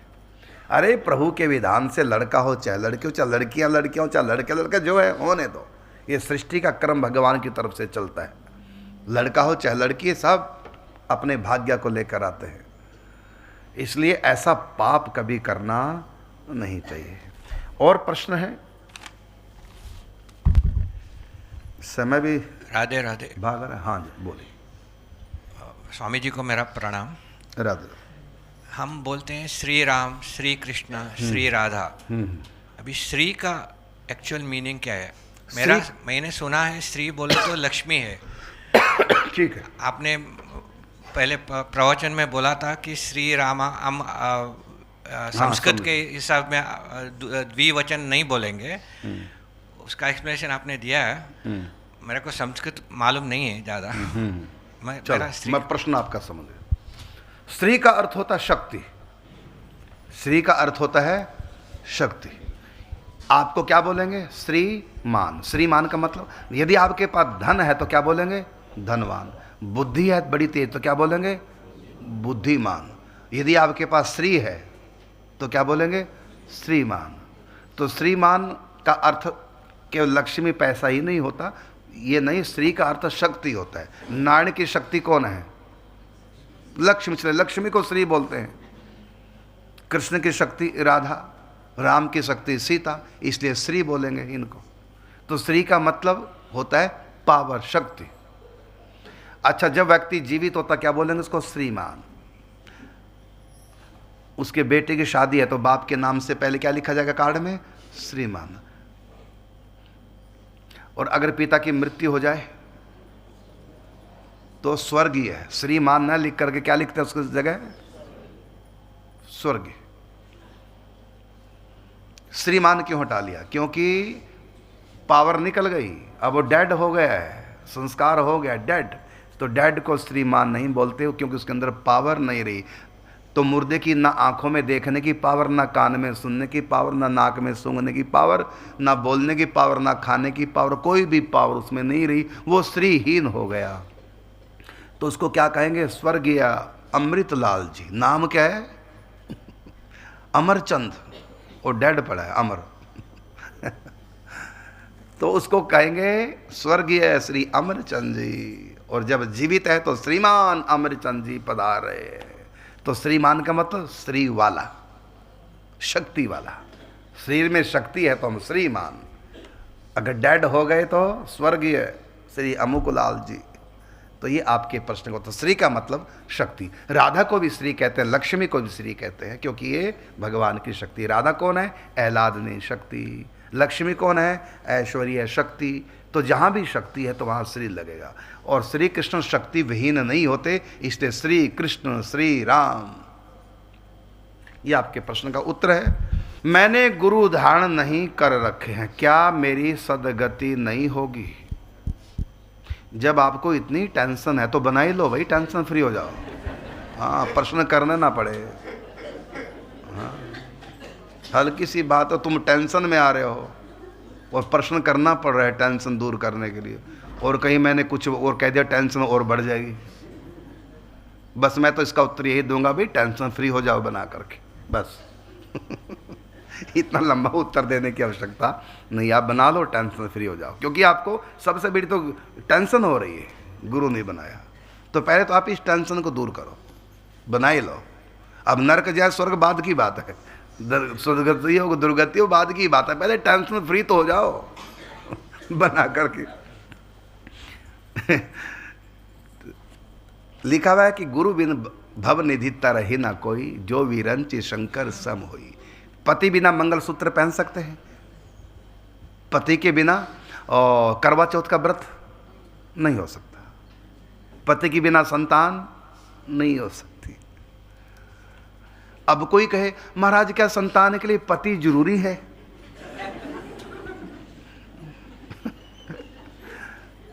क्या मंगलसूत्र के लिए पति जरूरी है? क्या करवा चौथ व्रत करने के लिए पति जरूरी है?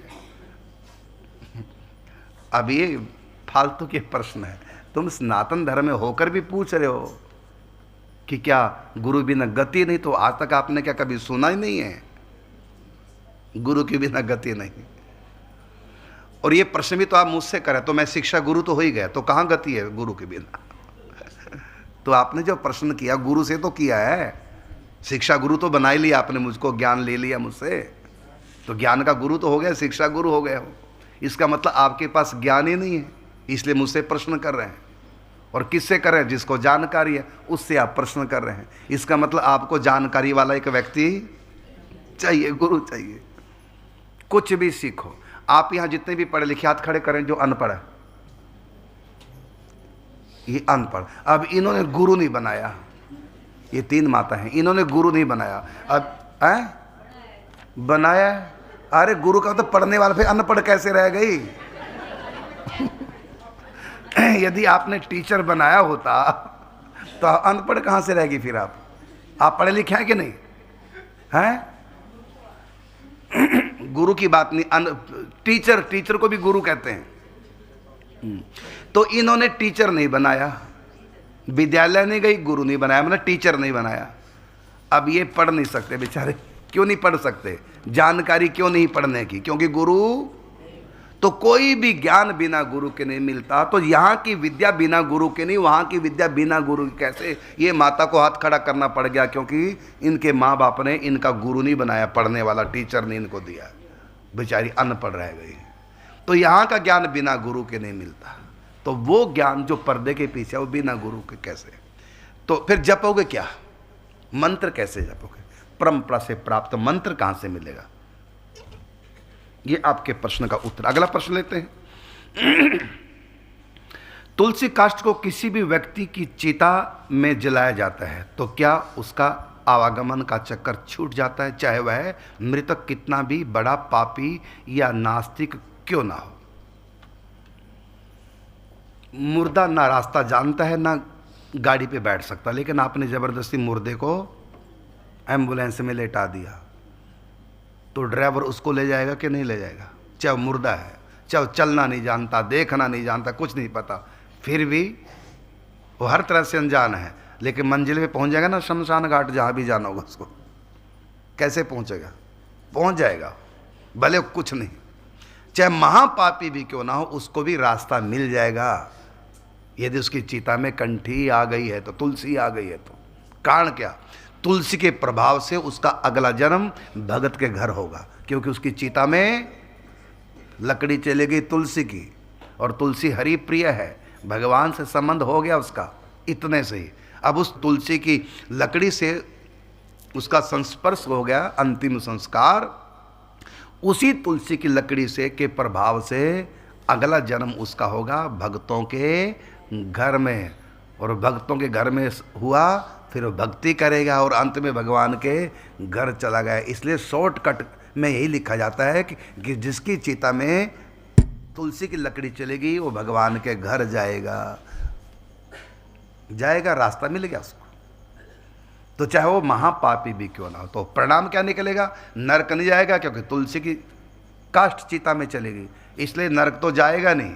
अब उसकी आत्मा भगवान के भगत के घर जन्म लेगी, फिर वो भक्ति करेगा और अंत में भगवान के घर पहुंच जाएगा। तो रास्ता कहाँ से मिला उसको घर जाने का? उस महापापी को चिता में तुलसी की लकड़ी चलेगी। अब इसका अर्थ नहीं कि चिता में तुलसी की लकड़ी चलेगी, महापापी है तो सीधा भगवान के घर जाएगा, सीधा नहीं जाएगा, थोड़ा सा घूम के जाएगा, जन्म होगा उसका, जन्म होगा भगवान के भगत के घर। ये आपके प्रश्न का उत्तर। अगला प्रश्न लेते हैं। गाय दान किसी भी जाति या धर्म या जरूरतमंद को करना चाहिए या ब्राह्मण को देना अनिवार्य है? कन्यादान किसी को भी चलेगा, कन्या का दान किसी को भी चलेगा, तो दान किसी को भी नहीं चल सकता, उसका एक नियम है। हाँ, दया सब पे कर सकते हैं। लड़का योग्य नहीं है, लेकिन आपको दया आ गई लड़के के ऊपर, हाय बेचारे के माँ बाप नहीं, अनाथ है बेचारा, दया आ गई, तो दया बस भले कन्या को दे दो, उसको दान नहीं कहेंगे, उसको कहेंगे दया। दया तो कहीं भी कर दो, भी करना ही चाहिए, लेकिन दान देश काल पात्र देख करके दान करना चाहिए। अच्छा, कन्यादान आप श्रेष्ठ को देना चाहेंगे निकृष्ट को? कन्या से 19 या 21, मने दान हमेशा बड़े को किया जाता है और दया छोटों पे की जाती है। तो किसी गरीब के यहाँ दूध नहीं होता, गरीब है, गाय खरीद नहीं सकता, तो आप वहां दया कर सकते हैं। दया धर्म का मूल है, वो दया हो गई, दान नहीं हुआ। दान करेगा कल्याण, और दया करने से क्या होगा? अगले जन्म में जिनके यहाँ गौशाला, क्योंकि आपने गाय का दान किया, अगले जन्म में जिनके यहाँ खूब गाय का दूध होगा, गाय होंगी, उनके घर में भगवान जन्म देंगे। आप कहेंगे मारा तब तो कभी ना गौ दान करें, नहीं तो गोबर उठाना पड़ेगा अगले जन्म में।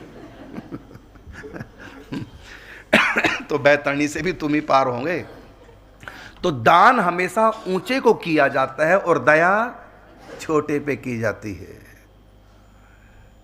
तो दान हमेशा ब्राह्मण को, महापुरुषों को, धार्मिक लोगों को, अच्छे लोगों को, ऊंचे लोगों को दान करना चाहिए, और दया किसी पे भी करो। दान का फल कल्याण है, जन मन से छुटकारा, दान का फल। और दया का फल जन मन से छुटकारा नहीं, दया का फल है अगला जन्म अच्छा, अगला जन्म अच्छे घर में। जो चीज दान की वही चीज कई गुना, दान नहीं कहेंगे दया, जो चीज दया में आकर तुमने किसी को दी, अर्पण की, वही वस्तु कई गुना होकर के अगले जन्म में प्राप्त हो जाएगी। यह है दया का फल। और दान का फल क्या है? कल्याण। येन केन विधि देने से दान करई कल्याण। दान बड़ों को दिया जाता है, दया छोटों पे की जाती है। इसलिए दया भी करो, लेकिन सोचो दया करने से भगवान मिल जाए, नहीं, दान करने से भगवान मिलते हैं, दया से नहीं। दया से अगला जन्म अच्छा, कुछ समय तक स्वर्ग की ठंडी ठंडी हवाएं भी खाएंगे, क्योंकि दया बहुत की लोगों पर। तो दया से मिलता है सुख, और दान से मिलती है शांति। शांति मिलती है भगवान के चरणों में, सच्चा सुख मिलता है। सच्चा सुख केवल भगवान तुम्हारे चरणों में। तो दान भगवान तक ले जाता है, और दया अगला जन्म अच्छा कर देती है। इसलिए दान भी करो और दया भी करो, क्योंकि अगर कल्याण नहीं हो पाया, मतलब इतना दान नहीं कर पाए, इतनी ऊंची भावना भक्ति नहीं थी, कल्याण तो हुआ नहीं, कम से कम अगला जन्म ही अच्छा हो जाए। इसलिए दान के साथ साथ दया भी करनी चाहिए। अर्थात ब्राह्मणों को भी दान करो, संतों की गौशाला में भी दान करो, और साथ में गरीबों को भी दान करो। ये आपके प्रश्न का उत्तर है। अगला प्रश्न है, मैं दुर्गा माता जी की भक्त हूँ, हर समय ओम दुर्गा, ये आपने मंत्र गलत लिखा भाई, दुर्गा ये नमा, दुर्गा ये नमा, ये नहीं मंत्र है, गलत मंत्र है। मंत्र है दुर्गा यही, या के ऊपर बड़ी ए की, मतलब दो मात्रा है, और उसका अर्थ ए नहीं होता, उसका अर्थ आई होता है। तो ये बन गया मंत्र ओम दुर्गा यही नमः। और आप महिला हैं, क्योंकि आपने कहा मैं दुर्गा की भक्त हूँ। पुरुष होता तो लिखता मैं दुर्गा का भक्त हूँ, तो शायद महिला है शब्दों के अनुसार। तो महिला को ओमकार जप नहीं करना चाहिए, क्योंकि ओम वैदिक मंत्र है, और वैदिक मंत्र वही करें जिनका उपनयन संस्कार, जिन्हें वो संस्कार हो चुका है। इसलिए मंत्र को मैं थोड़ा सुधार रहा हूँ, एक तो ओम हटा दो, और दूसरा दुर्गा ये नमः है, दुर्गा ये की जगह लगा लो दुर्गा यही, यह के ऊपर डबल ए, यही, तो हो गया श्री दुर्गा यही नमः। ये शुद्ध मंत्र है। इस मंत्र की जप करती थी, फिर आपसे सुना कि मंत्रों का जाप हर समय नहीं करते, ऐसे मुझे दुर्गा माता का क्या नाम जपना चाहिए? बहुत बढ़िया प्रश्न है। एक तो थोड़ा मंत्र सुधार लें, श्री दुर्गा यही नमः, ये मंत्र जपेंगे, और नाम जप हर समय, क्योंकि ये मंत्र हर समय नहीं जपते, ये पौराणिक मंत्र है। तो पौराणिक मंत्र भी हर समय नहीं जप सकते, तो हर समय जपते हैं नाम। तो आपने पूछा कि दुर्गा जी का क्या नाम मैं जपूं, तो आप श्री दुर्गा यही नमः बैठ करके अनुष्ठानिक ढंग से पवित्र होकर के श्रद्धापूर्वक जपेंगे श्री दुर्गा यही नमः। और हर समय क्या जपेंगे? जय माँ दुर्गा शिवा भवानी, जय माँ दुर्गा शिवा भवानी, जय माँ दुर्गा, जय माँ दुर्गा शिवा भवानी। इसी को जपो और इसी को गाओ, नाच नाच के हारमोनियम पे ताली बजा बजा के, इसलिए मैंने गा के दिखा दिया। तो इसको गाओ भी और इसको जपो भी। कीर्तन भी इसी नाम का करो। जब भी बिना नहाए कर सकते हैं, अपवित्र अवस्था में, सूतक पातक कुछ भी हो चलेगा, राह में चलेगा, कैसे भी करो, कोई शर्त नहीं। हाँ, श्री दुर्गा यही नमः, इसको कैसे भी करो, नहीं पवित्र होकर के। अगला प्रश्न लेते हैं। महर्षि, ये प्रश्न है, वृंदावन और गोलोक धाम की सखियों में लीलागत क्या भेद होता है? किस भाव से गोलोक धाम की सखियां बना जाता है? वृंदावन और गोलोक धाम की सखियों में लीलागत क्या भेद? भाई आप ये भेद की बातें मत किया करो, मैं कई बार कह चुका हूँ, कोई भेद नहीं है। अब रही बात लीलागत भेद, वहाँ थोड़ा ऐश्वर्य रहता है, ये बहुत बार समझा चुका हूँ, पता नहीं क्यों नहीं आपके बैठा दिमाग में। गोलोक धाम में थोड़ा सा ऐश्वर्य का मिश्रण होता है और निकुंज में 0 ऐश्वर्य होता है, ये कारण है। वहाँ थोड़ा सा ऐश्वर्य का मिश्रण। अब आप यहीं देख लो, भागवत जी पढ़ो तो वहाँ गोपियों को ये भी पता, आप गोपी गीत उठा के पढ़िए और कई जगह बिल्कुल प्रत्यक्ष में, तो वहाँ गोपियाँ कहती हैं, वहाँ ऐश्वर्य प्रकट करती हैं गोपियाँ, माने श्री कृष्ण साक्षात परमात्मा है। ये गोपी गीत पढ़ो। और भागवत में कई जगह चिरहरण प्रसंग में भी आता है। तो गोपियों को पता होता है उनमें कुछ ऐश्वर्य होता है, अर्थात उनको पता होता है कि श्री कृष्ण साक्षात परमात्मा है। आप भागवत उठा के पढ़िए। लेकिन निकुंज की सखियां, उनको ये बिल्कुल भी ज्ञान नहीं। क्यों? वहाँ शुद्ध माधुर्य है।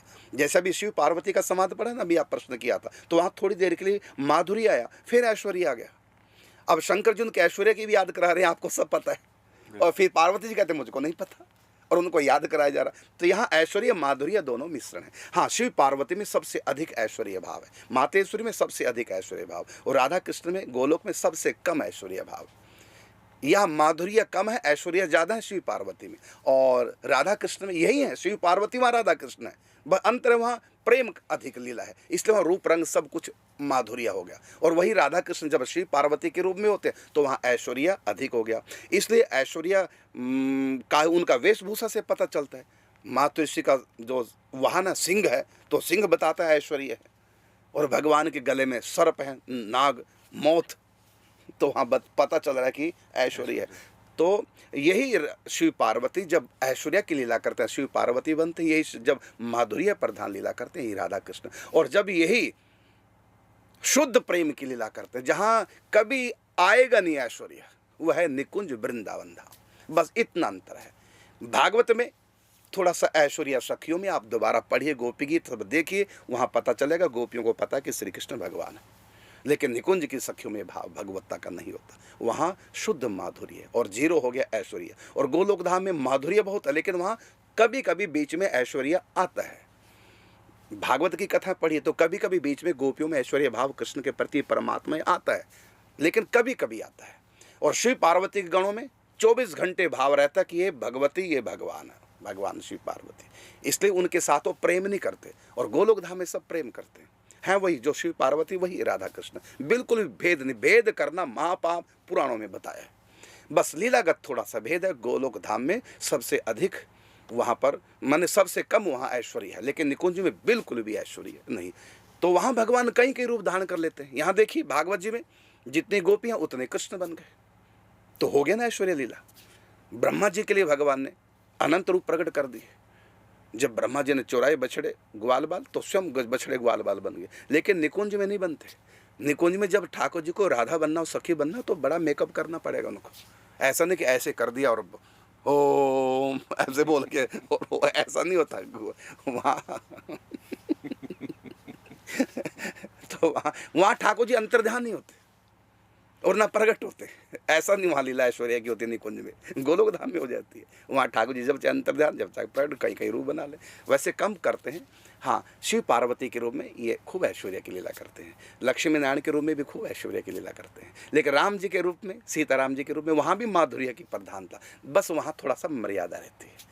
और गोलोक धाम में मर्यादा नहीं, जो सीताराम है वही लक्ष्मी नारायण, वही गौरी शंकर है, जो राधा रानी वही मातेश्वरी, कोई अंतर नहीं। बस जिस ढंग का, जिस लेवल का या जिस प्रकार का आपका प्रेम होगा, उसी प्रकार का लोक वहाँ प्रकट हो जाएगा। मातेश्वरी के लिए, भक्तों के लिए वहाँ मणिद्वीप है, शिव भक्तों के लिए वही महाकैलाश है, गोलोक राधा कृष्ण के ऐश्वर्य भक्तों के लिए वही गोलोक धाम है, राम जी के भक्तों के लिए सीताराम जी के वही धाम उनके लिए साकेत बन जाता है, और हमारे लिए वो निकुंज वृंदावन है। वहाँ निकुंज श्री राधा रानी प्रिया प्रीतम है, बस इतना है। जिसका जो भी प्रकार प्रेम का होता है, अर्थात जिसको जैसा संग मिल जाता है वैसी रंग चढ़ जाता है, उसी ढंग से फिर भगवान के धाम की लीला उनके आगे प्रकट होती है। और इन सब को सूत्रों को, इन सब बातों को एक सूत्र में गोस्वामी तुलसीदास जी रामायण में लिखते हैं कि जाकी रही भावना जैसी प्रभु मूर्त देखी तिन तैसी। तो जिसकी जैसी भावना है वैसे उसके लिए भगवान का लोक बनता है। भगवान के लोक कोई 150 नहीं होते, एक ही लोक है, परम धाम है। बस वही भक्तों के भाव के अनुसार रूप बदल जाता है भगवान का, और धाम का रूप भी बदल जाता है, इसलिए कोई अंतर नहीं। हम जो नीचे इसके ऊपर इसके ऊपर ये जो कहते हैं कि प्रेम के तारतम्य से कहते हैं, इसलिए हम सब सनातनी जितने भी हैं सब आपस में प्रेम रखें, किसी के इष्ट को छोटा नहीं कहना, सब एक ही है, एक ही तत्व नाना प्रकार से खेल कर है। अनंत रूप रूपाय विष्णु में प्रभु विष्णु में, मैंने अनेक रूपों में वही एक तत्व खेल कर रहा है। हाँ जी बिल्कुल महर्षि। जैसे महर्षि इस समय हम लोग स्टूडियो में बैठे हैं और पीछे क्या दिख रहा है कि हम लोग ब्रह्मांड में हैं, कल क्या था कुछ और था, है स्थान वही। हाँ हाँ बिल्कुल बिल्कुल, आपने अच्छा पकड़ा है, बहुत बढ़िया। हम इस समय स्टूडियो में हैं और कल यहाँ पर महल दिखाई दे रहा था, और आज पूरा ब्रह्मांड, आज तो हम ब्रह्मांड में बैठ के कथा कर रहे हैं। तो है तो हम वही हैं, जहाँ कल थे वहीं आज हैं, लेकिन कंप्यूटर ने हमारा दृश्य बदल दिया पीछे का, और कल कुछ और हो सकता है, जगह वही है। इसी प्रकार भक्तों के लिए जाकी रही भावना जैसी प्रभु और उसका धाम मूर्त देखी तैसी, कोई अंतर नहीं, सब एक दूसरे से मिल के रहें। शिव उपासक, राम उपासक, दुर्गा माता के उपासक, राधा कृष्ण के उपासक, सब हम एक ही की उपासना करते हैं, दो नहीं है परमात्मा, एक और ब्रह्म द्वितीय नास्ति। चलो आगे प्रश्न। महर्षि अगला प्रश्न है कि आज के समय में बलि को पाप मानते हैं, बलि देने को, हाँ, लेकिन वेद और अन्य शास्त्रों में बलि का विधान है, और यज्ञ में हिंसा को हिंसा नहीं मानी जाती, तो ये पाप है या नहीं है? बहुत अच्छा प्रश्न, बहुत बढ़िया प्रश्न किया है, और ये बहुत लोगों का प्रश्न है। वेदों में, पुराणों में भी बलि की प्रथा है। अब ये क्यों है तो इसको सुनिए आप। वो ये है, कई बार मैं बता चुका हूं कि जो लोग तमोगुणी हैं, जो मांसाहारी लोग हैं और फलाहार अन्नहार करते नहीं, वनों में रहने वाले जंगली हैं, अभी उनकी सभ्यता का इतना अधिक विकास नहीं हुआ है, अभी वो सत्संग से धर्म से इतना जुड़ नहीं पाए, वनों में रहने के कारण से, आदिवासी वनों में रहने के, अब उनका जंगली जानवर मार के खाना वही आहार है। तो धीरे धीरे संत उनके पास पहुंच रहे हैं। यदि संत पहले दिन ही कह दें कि मांस खाना पाप है, तो संतों की बात अगली बात सुनेंगे नहीं, कभी जीवन में सुधर नहीं पाएंगे। तो फिर संत उनको कैसे लाएं सनातन धर्म में? तो संत कहते हैं कि जो तुम खा रहे हो तो खाओ, लेकिन उसका विधान है, उस विधान से खाओ मांस। क्या विधान है? 9 दिन का अनुष्ठान करो, उसमें बलि दो, फिर खा लिया करो। अब ये क्यों कहा? इसलिए कहा ये डेली खाने वाले कम से कम 8 दिन नहीं खाएंगे, 9वें दिन खाएंगे, हवन करके बलि देकर खाएंगे। और जब तक बलि नहीं दोगे, बिना बलि के खाओगे तो दोष है। तो इस प्रकार उनको धीरे धीरे 8 दिन छुड़वा दिया। फिर धीरे धीरे बाद में वो क्या सोचेंगे, अरे 8 दिन अनुष्ठान करो तब 9वें दिन खाने को मिलेगा, ये 8 दिन क्या खाएं फिर? तो संत कहते 8 दिन फलाहार कर लो, देखो जंगल कंदमूल फल ये खा लो 8 दिन तक। तो धीरे धीरे उनको उनका आहार सुधारना है, तो उनको हैबिचुअल बनाना है कि अन्न खाएं और फल फ्रूट कंदमूल खाएं। तो 8 दिन के बाद 9वें दिन उनको मांस खाने को मिलेगा बलि दे करके। तो इस ढंग से उनको धीरे धीरे छुड़ाना है। तो एकदम यदि छुड़ा दे कि बिल्कुल नहीं खाना, कोई भी बात नहीं मानेगा। जैसे शुरू में लोग हमारे पास आते हैं, हम नहीं कहते कि प्याज लहसुन छोड़ो, हमको पता है यदि हम पहले दिन ही, वो पहली बार आया है व्यक्ति और धर्म को इतना ज़्यादा नहीं मानता, बेचारा आया पहली बार, तो हम उसको नहीं कहते। यहाँ तक कि शराब पीता है हम मना नहीं करते, मांस खाता अब नहीं मना करता, हम तो कहते हैं तो जो मर्जी करो, बाद की बात, अभी तो भजन कर, नाम जाप कर, फिर और उसकी प्रशंसा भी कर देते हैं और शाबाशी भी दे देते हैं, तुम्हारे बहुत ऊंचे भाव हैं तभी तुम नाम जप में लगे हो। तो वो नाम जप करने लग जाता, फिर धीरे धीरे हमको सुनता रहता, फिर धीरे धीरे उसका मांस भी छुड़ा देते हैं, शराब भी छुड़ा देते हैं, और बाद में तो उसका पानी भी छुड़ा देता है कि बिना भोग लगाए पानी भी नहीं पीना भोग लगा के। लेकिन धीरे धीरे रे मना धीरे सब कुछ है। यदि हम पहले दिन ही सारे नियम बता देंगे, वो अगले दिन आएंगे नहीं। तो इसी प्रकार उन जंगली लोगों को किस प्रकार से मुख्य धारा से जोड़ें सनातन धर्म से, तो एकदम तो ये प्यास। अब एक कथा और भी आती है, महाप्रभु जी जब वर्मा गए, ऐसा सुना हमने कि वहाँ सब समुद्र किनारे लोग मछली खाते, तो महाप्रभु जी ने कहा कोई बात नहीं, नाम जाप करो। क्यों कहा ऐसा? कि जिससे कि जप करेंगे संतों से संबंध जुड़ा रहेगा, फिर संत धीरे धीरे इनको बताएंगे, सिखाएंगे, फिर धीरे धीरे छूट जाएगी। यदि हम एकदम मना कर दे तो बात नहीं मान पाएंगे, सत्संग सुनने नहीं आ पाएंगे।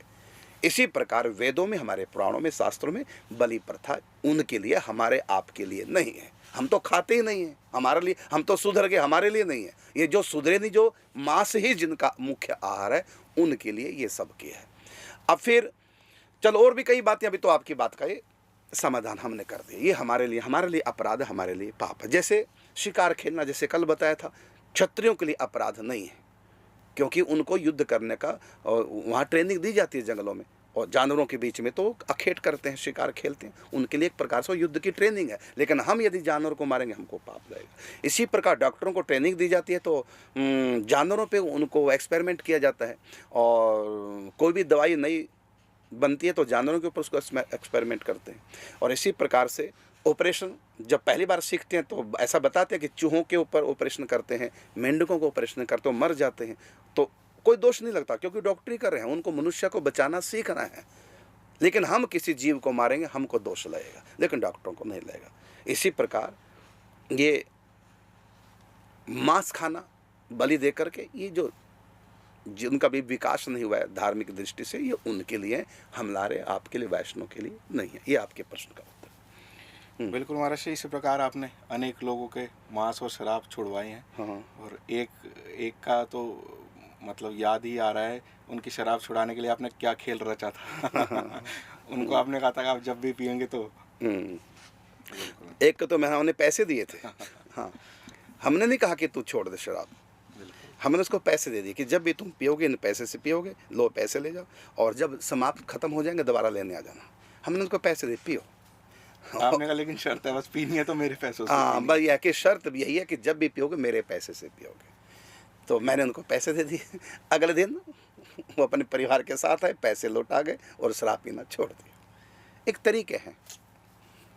अब जैसे कोई 2 बार शराब पीता, सुबह पीता, शाम भी पीता, हमको पता कि ये हैबिचुअल हो चुका है, ये छोड़ नहीं पाएगा, तो हम क्या कहेंगे, बेटा सुबह के समय नहीं पीनी, रात को पी लिया कर। अब हम उसको रात को पीने के लिए कह रहे हैं। अब हमारी बात मान के वो रात को पी लेगा और सुबह के समय छोड़ दी, तो उसको रात को पीने से पाप नहीं लगेगा। कारण क्या? क्योंकि हमने कहा, गुरु ने कह दिया। फिर जब गुरु फिर बाद में धीरे धीरे भी कहेगा, बेटा तुम जो एक वो पीते हो, क्या बोलते हैं उसको, एक पैग पीते हो, अब बेटा अब आधा कर दो। अब वो आधा पिएगा, उसको सचमुच में पाप नहीं लगेगा, क्योंकि गुरु आज्ञा से आधा पी रहा है, अपनी मर्जी से पिएगा पाप लगेगा। तो हम उसको प्रेरित नहीं करें कि शराब पियो, दरअसल हम एक युक्ति से उसको धीरे धीरे शराब छुड़ा रहे हैं। इसी प्रकार संतों ने युक्ति अपनाई है कि 8 दिन हवन करो, 9वें दिन उसमें मांस की आहुति देकर, बलि देकर फिर खा लो, कोई दोष नहीं। तो ये उनकी बात है, हमारे आपके लिए महापाप है किसी जीव की हिंसा करने और खाना। हाँ जी, बिल्कुल महर्षि। महर्षि, अगला प्रश्न है कि निधिवन की रज घर ले आए हैं, क्या ये अपराध है? देखो, अपराध नहीं, इसको क्यों अपराध कहेंगे, रज लानी चाहिए, सब बात है। और कई संतों का एक भाव है, जैसे हमारे पूज्य श्री सरकार जी, हमारे द्वादश गुरुओं में, तो वो कहते हैं ब्रज से बाहर ब्रज नहीं ले जानी चाहिए। इस ब्रज को ब्रज से दूर क्यों करो? एक बार नानक जी गए थे ब्रज लेकर के सरकार जी के पास, तो जब सरकार जी को ब्रज दी तो सरकार जी को दुख हुआ और ये कहा, पहले तो ब्रज हृदय पे लगाई, माथे लगाई, मुख में डाली, प्रसन्न हुए और तुरंत उनको दुख हुआ और व्यक्त किया उन्होंने दुख और कहा कि हाय इस ब्रजरज को ब्रज से क्यों दूर कर दिया। उसके बाद नानक जी ने आज तक ब्रजरज ब्रज से बाहर नहीं ले गए, क्योंकि उनकी बात है, लेकिन ले जाने में कोई दोष नहीं किसी शास्त्र में नहीं, बल्कि ब्रजरज राधा बाबा देखो यहाँ से ब्रजरज पूरे 84 कोस की हर 1 किलोमीटर बाद की ब्रजरज इकट्ठी की, सब मंदिरों की ब्रजरज, ब्रज की हर गलियों की, हर गाँव की, हर कुंडों की रज इकट्ठी की और वहाँ ले गए मंगवाई बाबा ने, और बाबा उसको हर रोज लेते थे और कईयों को देते थे। अब एक संत कहता ब्रजरज मेरे मुख में रहे हमेशा, और पूज्य बाबा और सरकार जी कहते हैं ब्रजरज को ब्रज से दूर मत करो। अब ये क्या है, ये है यहाँ शास्त्र नहीं देखना हमको, शास्त्र क्या कहते हैं यहाँ देखना भाव, उनका भाव है कि ब्रजरज को ब्रज से दूर मत करो, और बाबा का भाव है कि 24 घंटे ब्रजरज मेरे सीने पे लगी रहे। अलग अलग भाव, ये भाव की दुनिया है। हाँ जी बिल्कुल, दोनों अपनी जगह ठीक है। जैसे हम हैं राधा, हम अकेला राधा रानी का नाम नहीं ले सकते मैं, हाँ जब चिंतन में होऊंगा तब ले लूँगा, जब तत्सुख सुखिया भाव होगा ले लूँगा, लेकिन आम नहीं लूँगा, क्योंकि मैं राधा रानी को ठाकुर जी से दूर एक क्षण भी देखना नहीं चाहता।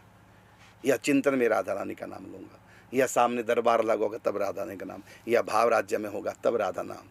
और यदि ऐसी प्रकृतिस्थ और राधा नाम ना मेरे को तो कुछ होने लग जाता है, मेरी राधा रानी मेरे ठाकुर जी के बिना एक क्षण भी रह नहीं सकती। तो राधा नाम के रूप में राधा रानी है तो अकेली कैसे रह जाएंगी, ये हमारा भाव है। इसलिए हमको तो बड़ा कुछ होने लग जाता, कोई अकेला राधा नाम जपते हैं बिना ठाकुर जी के नाम के। और ये हमारे निम्बार्क संप्रदाय में यही भाव है, युगल मंत्र युगल नाम। और बाकी कोई केवल राधा नाम करे और कोई दोष नहीं है, ये भाव की दुनिया है। ये बिल्कुल महाराज जी, संतों के इसी भाव के कारण तो नाभाजी ने मना कर दिया था चरित्र लिखने से। हाँ हाँ बिल्कुल, हाँ हमको ये खेल समझ नहीं आता संतों, कोई कुछ कहते कोई कुछ, क्योंकि शास्त्र की मर्यादा तो संतों में होती नहीं, वो तो मर्यादा को निकल के आगे पहुंच के भाव राज्य में। शास्त्र की तो एक मर्यादा है, लेकिन संतों शास्त्र से भी आगे निकल जाते हैं। अब देखो कहीं एकादशी को व्रत नहीं करते, चावल भी खा लेते हैं, क्योंकि वो निकुंज के भाव से भावित है, तो कोई दोष नहीं है। कर्मा बाई ने खिचड़ी अपवित्र अवस्था बना दी, उसको कोई दोष नहीं, क्योंकि शास्त्र से ऊंचा भाव है, शास्त्र की यहाँ पहुँच नहीं है। लेकिन फिर भी हमको यही करना कि शास्त्र के अनुसार चलना चाहिए। उसके बाद कुछ ऐसी भाव राज्य की बातें उतर आती हैं संतों के हृदय में जो शास्त्रों से मेल नहीं खाती, और व्यक्ति उसमें फिर दोष देखता है कि देखो तो शास्त्र से उल्टा चल रहा है। अरे उल्टा नहीं चल रहा है, शास्त्र को पीछे छोड़ दिया और शास्त्र से आगे निकल गया। बिल्कुल महाराज। अब देखो शास्त्र आ गया कि राम जी ने माना कि पिता ने वनवास दिया, राम जी चले गए, और भरत ने नहीं माना। भरत को क्या दिया था, राम को वनवास, भरत को 14 वर्ष का राज्य दिया था, भरत ने नहीं लिया, पिता की बात नहीं मानी। क्योंकि राम जी नर की मर्यादा के अनुसार पिता की बात मानते हैं, लेकिन वो शास्त्र से ऊंचे उठ गए, इसलिए बाप की बात नहीं मानी। कहा नहीं मैं नहीं लूंगा, चले गए राम जी को मनाने के लिए। तो भरत की बात शास्त्र की बात से आगे की है, और राम जी की बात शास्त्र की बात है। तो राम जो शास्त्र के अनुसार चलेंगे, लेकिन भगत वो शास्त्र से आगे निकल जाएंगे। जब कहा कि संतों का चरित्र लिखो, भक्तों का चरित्र, भक्तमाल के लिए जब प्रेरित किया गुरु अग्रदात देवाचार्य जी ने, तो नाभाजी ने कहा राम कृष्ण का चरित्र को लिख दूंगा, लेकिन संतों को नहीं लिख पाऊंगा। क्योंकि संत और राम कृष्ण में अंतर क्या है कि राम कृष्ण ये शास्त्र की मर्यादा के अनुसार लीला करते हैं, जो मुझको सब पता है शास्त्र क्या कह रहा है, लेकिन संतों की लीला शास्त्र से आगे की भी होती है, तो मैं पार नहीं पाऊंगा, इसलिए मैं संतों का चरित्र नहीं लिख पाऊंगा। एक संत कहते हैं हे प्रभु मुझको ब्रज में बुला लो, नहीं बुलाया कम से कम मरते समय तो बुला लो, मेरी मृत्यु ब्रज में हूँ। अब एक संत ही प्रार्थना करे, और एक संत कहते हैं प्रभु आपने जीवन भर मुझको ब्रज में रखा, मेरी प्रार्थना है जब शरीर छूटे ब्रज से बाहर छूटे। क्यों छूटे, कहते हैं अपवित्र शरीर है, गंदा, ये ब्रज आपका स्वरूप है, तो ये गंदगी मैं इसमें क्यों छोड़ूं। एक संत वृंदावन नहीं आते, वो सीमा पे रहते थे, ब्रज की सीमा पे, और वृंदावन तक नहीं आए। क्यों नहीं आए, कहते हैं थूकूंगा कहाँ, बाथरूम कहाँ जाऊंगा, ब्रज के अंदर मैं मलमूत्र त्याग दूंगा। सीमा पे रहते ब्रज के अंदर, और जब मलमूत्र त्यागना होता, थूकना होता, तो सीमा से बाहर निकल जाते, और इस प्रकार सोच स्नान करके फिर ब्रज के अंदर आते। और एक संत कहते हैं जीना तेरी गली में, मरना तेरी गली में, हम ब्रज से बाहर नहीं जाएंगे। अब एक संत कुछ और कह रहा, दूसरा कुछ और, ये क्योंकि ये शास्त्र की बात नहीं है, ये शास्त्र से बहुत आगे की बात है ये। ऐसे महाराज जी आपके 12 गुरु में पूज्य श्री जगन्नाथ बाबा, वो खड़ाऊ नहीं पहनने देते थे। हाँ देखो, वो सब कहते थे, सब संत सबका खड़ाऊ अलग पहनते अलग, हैं, बिल्कुल। सब संत खड़ाऊ पहनते हैं। लेकिन बाबा मना करते थे। बाबा, मैंने खड़ाऊ पहनी तो बाबा ने देखी, तो बाबा ने कहा अरे राम राम, खड़ाऊ पहने हैं, इतनी कठोर खड़ाऊ। और ये ब्रज, ये ठाकुर जी का स्वरूप है। तन वृंदावन जगमगे इच्छा सखी अनूप, ये तो तन स्वरूप है वृंदावन, प्रिया प्रीतम का देह स्वरूप है वृंदावन। और यहाँ आप ठग ठग करके चलेंगे। तो उन्होंने ब्रज को, ब्रज भूमि को क्या माना?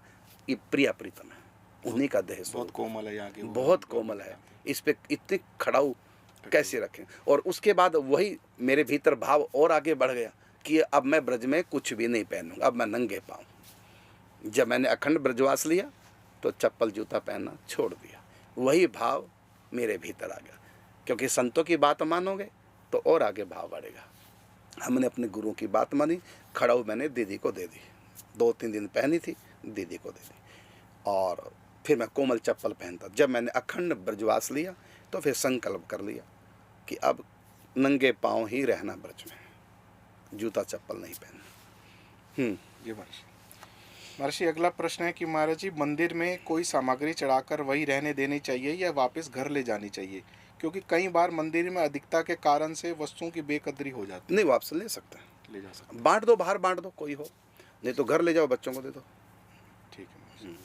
महर्षि, अगला प्रश्न है कि महाराज जी, संन्यास किस उम्र में लिया जाता है? जब जगो तभी सवेरा, जब संसार से मन हट जाए तभी संन्यास ले लो, जब चाहो। चाहे जूते खा के शादी के बाद, और चाहे कमारे बिना जूते खाए आ जाओ, आपकी इच्छा। या अगर हमारे मन में संत बनने का भाव, तो इसका क्या मतलब है? संत बनने का, अगर हमारे मन में भाव है तो इसका देखो, क्या एक मतलब होता है बनना, एक होता है होना, इसमें बहुत अंतर है। संत बना नहीं जाता, संत हुआ जाता है।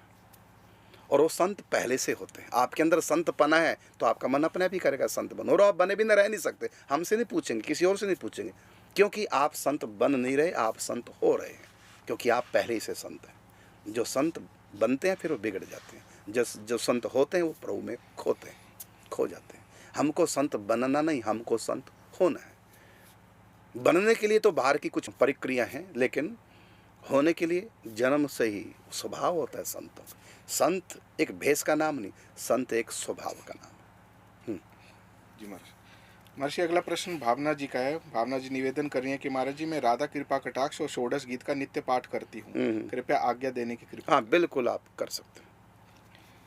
अगला प्रश्न है महाराज जी कि मैंने पिताजी की खूब सेवा की थी, पर 6 महीने से वो लगातार स्वप्न में आकर मेरे पास बैठ जाते हैं या पीछे पीछे चलते हैं। मैं बहुत परेशान हूँ। नहीं, इसमें परेशानी क्या बात है? क्या सेवा का यही?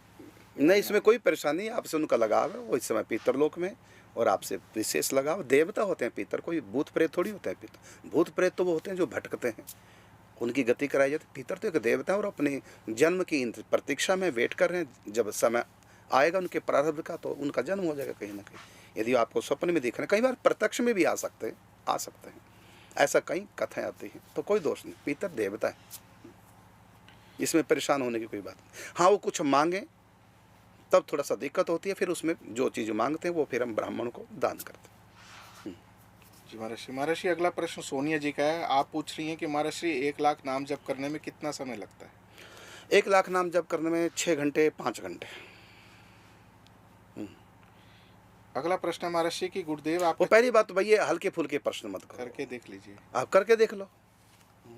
फिर स्पीड की बात है, 5 घंटे में भी कर लेते हैं, 6 घंटे में भी कर लेते हैं।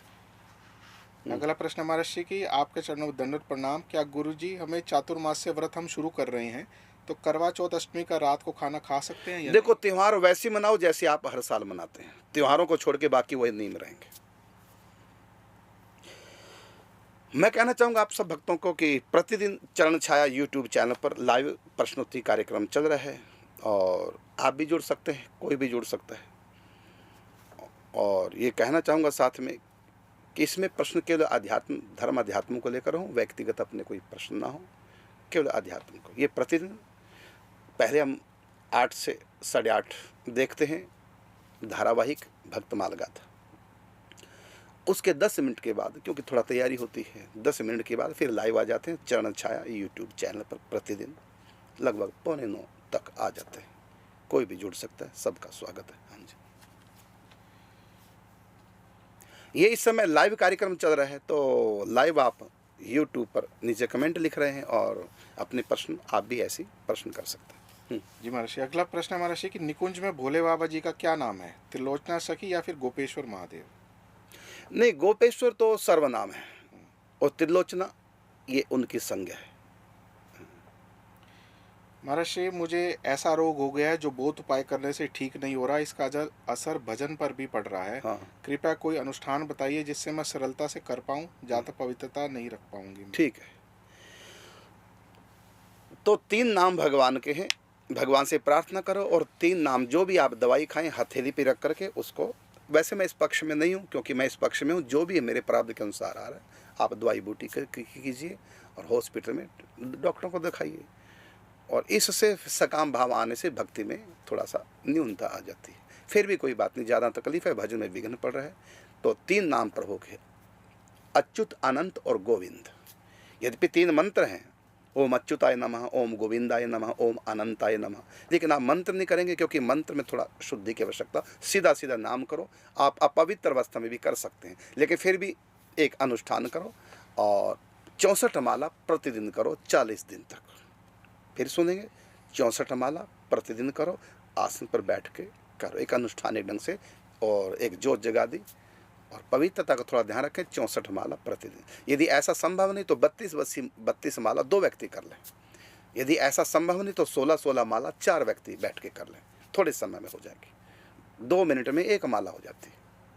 इस प्रकार 64 माला थोड़ा समय लगेगा, आप अकेले भी कर सकते हैं, 2 मिलकर 32, 4 मिलकर 16, 8 मिलकर 8 माला कर लो, तो 15 मिनट में 8 माला, 15 मिनट में अनुष्ठान हो जाएगा। बस नहा करके पवित्र वस्त्र धारण करके और ज्योत जगा दो, जब तक आपका जाप चल रहा है ज्योत जगे, क्योंकि अनुष्ठान में थोड़ा सा ज़्यादा पावर होती है, उसमें भाव भी काम करता मन योग से। तो 3 नाम है, अच्युत, अनंत, गोविंद, ये 3 नामों की 64 माला, 3 नाम बोल करके 1 मन का खींच गाना, इस प्रकार 64 माला करें तो अधिक लाभ होगा।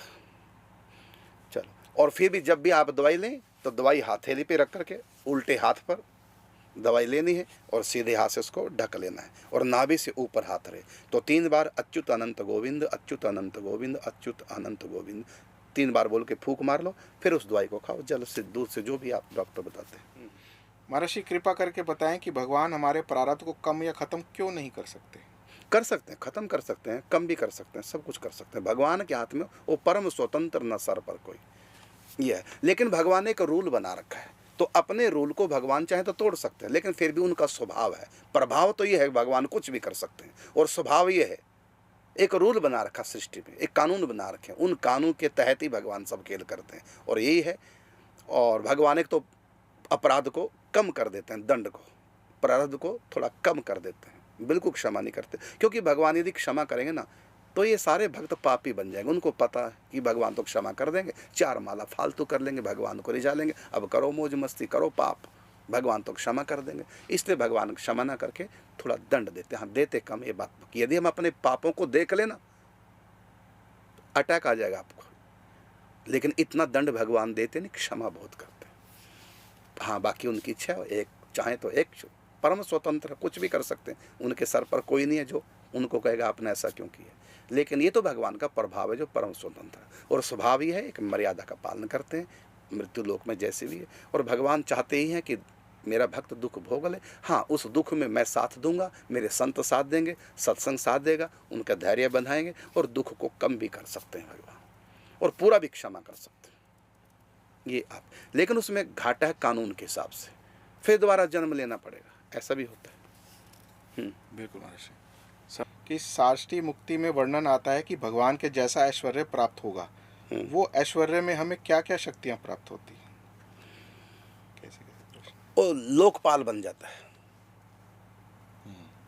लोकपाल का मतलब जैसे ध्रुव को दिया है, ध्रुव लोक। वैकुंठ ऐसा नहीं है कि कोई छोटा सा है, जैसे एक शहर जितना होगा या एक देश जितना होगा या एक पृथ्वी जितना होगा वो उसमें हजारों पृथ्वियां समा जाएं, इतना बड़ा वैकुंठ। एक व्यक्ति को एक वैकुंठ मिल जाएगा, लो मेरे समान करो ऐसा, और उसके 4 भुजाएं होंगी भगवान नारायण के समान, तो वहाँ प्रजा होगी, करो आनंद। एक वैकुंठ में करोड़ों करोड़ों पृथ्वियां समा जाए, इतना बड़ा वैकुंठ है। और एक व्यक्ति को एक वहाँ का राजा बना दिया, जैसे ध्रुव भगत को बना दिया, लो ये लोग तू संभाल, आज से इसका नाम ध्रुव लोक है। चलो आगे प्रश्न। अगला प्रश्न है महर्षि कि मेरा बेटा मुझे चिड़ियों को दाना डालने से रोकता है, कहता है कि उनकी खोज के खाने की आदत बिगड़ जाएगी, मुझे क्या करना चाहिए? वैसे तो उसका विचार तो बहुत अच्छा बच्चे का, क्योंकि मैं भी इसमें करता हूँ कि भिखारियों को जो शरीर तंदुरुस्त जिनके हैं उनको नहीं देना चाहिए, खाने की आदत छूट हाँ कमाने खाने की आदत छूट जाएगी, इसमें कोई दो राय नहीं। तो जब फसल का समय हो तब मत डालो पक्षियों पे दाना, लेकिन जब फसल नहीं है, कोई खेत खलियान में कोई अनाज का दाना नहीं है और वृक्ष भी फल वाले नहीं हैं, तो ऐसी स्थिति में हम अपनी छत के ऊपर दाना भी डालें और साथ में जल भी रखें। बात तो ठीक है, विचार बहुत उत्तम है, लेकिन ऐसी भी स्थिति आती है जब खेत खलियान में कोई दाना होता ही नहीं। महर्षि अगला प्रश्न है कि सूर्य देवता हैं या परमेश्वर? अच्छा, सूर्य भगवान देवता हैं? देखो, सूर्य शंकर जी, भगवान नारायण, गणेश जी और भगवती दुर्गा, ये 5 परमेश्वर हैं, लेकिन किस रूप में अवतार लिए? देवता के रूप में। जैसे राम जी ने है परमात्मा, लेकिन मनुष्य के रूप में अवतार लिया, इसलिए राम जी मनुष्य भी हैं और परमात्मा भी हैं, इसलिए मनुष्य की भी लीला करते हैं और परमात्मा की लीला भी करते हैं। इसी प्रकार श्री कृष्ण इस दुनिया में आते हैं तो नर लीला भी करते हैं और नारायण लीला भी करते हैं, दोनों करते हैं, क्योंकि नर के रूप में तो नर जैसी लीला करेंगे। मत्स्य अवतार मछली का हुआ तो मछली के रूप में भी मछली की तरह पानी में घूम रहे हैं और भगवान भी हैं। वराह अवतार तो सूर जैसी लीला भी करती और भगवान ने, और भगवान वाले ही लीला भी करते। अब मोहिनी अवतार है तो सुंदर रूप दिखाकर उनको काम से पीड़ित भी कर दिया राक्षसों को, माने महिला वाली बात भी कर दी, कामनी वाली बात, और भगवान भी है तो उन सुदर्शन चक्र बुलाया और गला काट दिया रहू, तो भगवान भी। तो परमात्मा जिस भी योनि में अवतार लेते हैं, देव योनि में या ऋषि योनि में, जैसे वेद व्यास जी भगवान है, ऋषि की योनि में अवतार लिया तो ऋषि की तरह रहे, भगवान भी हैं और संत भी। कपिल भगवान भी हैं और संत भी,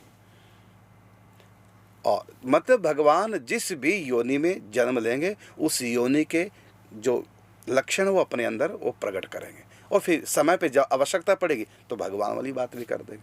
तो ये जो आपने पूछा सूर्य है, तो ये परमेश्वर है, भगवान है, लेकिन देव योनि में प्रकट हुए हैं। शंकर जी परमेश्वर भी हैं और महादेव भी हैं, देव योनि में प्रकट हुए। ऐसे भगवान नारायण भगवान भी हैं, परमेश्वर भी हैं और देव योनि। तो ये पांचों जो परमेश्वर हैं, पंच देव भी हैं और पंच परमेश्वर भी हैं, इसलिए समय समय पर ये देवताओं का भी काम करते हैं, देवताओं की तरह रहते हैं, देवताओं जैसा काम करते हैं, और जब समय आता है तो परमेश्वर वाली लीला भी करते हैं। तो शंकर जी कहीं देवता के रूप में आपको दिखाई देंगे और कहीं परमेश्वर के रूप में, भगवान नारायण, ऐसी गणेश जी, ऐसी भगवती मातेश्वरी और ऐसे सूर्य। कभी ये देवताओं जैसा दिखाई देंगे, विपत्ति आ गई देवताओं के ऊपर तो इनके ऊपर विपत्ति आ गई, तो ये फैसला करते हैं कैसे मारें इस दुष्ट को, कैसे मारें, ये उनकी देव लीला है।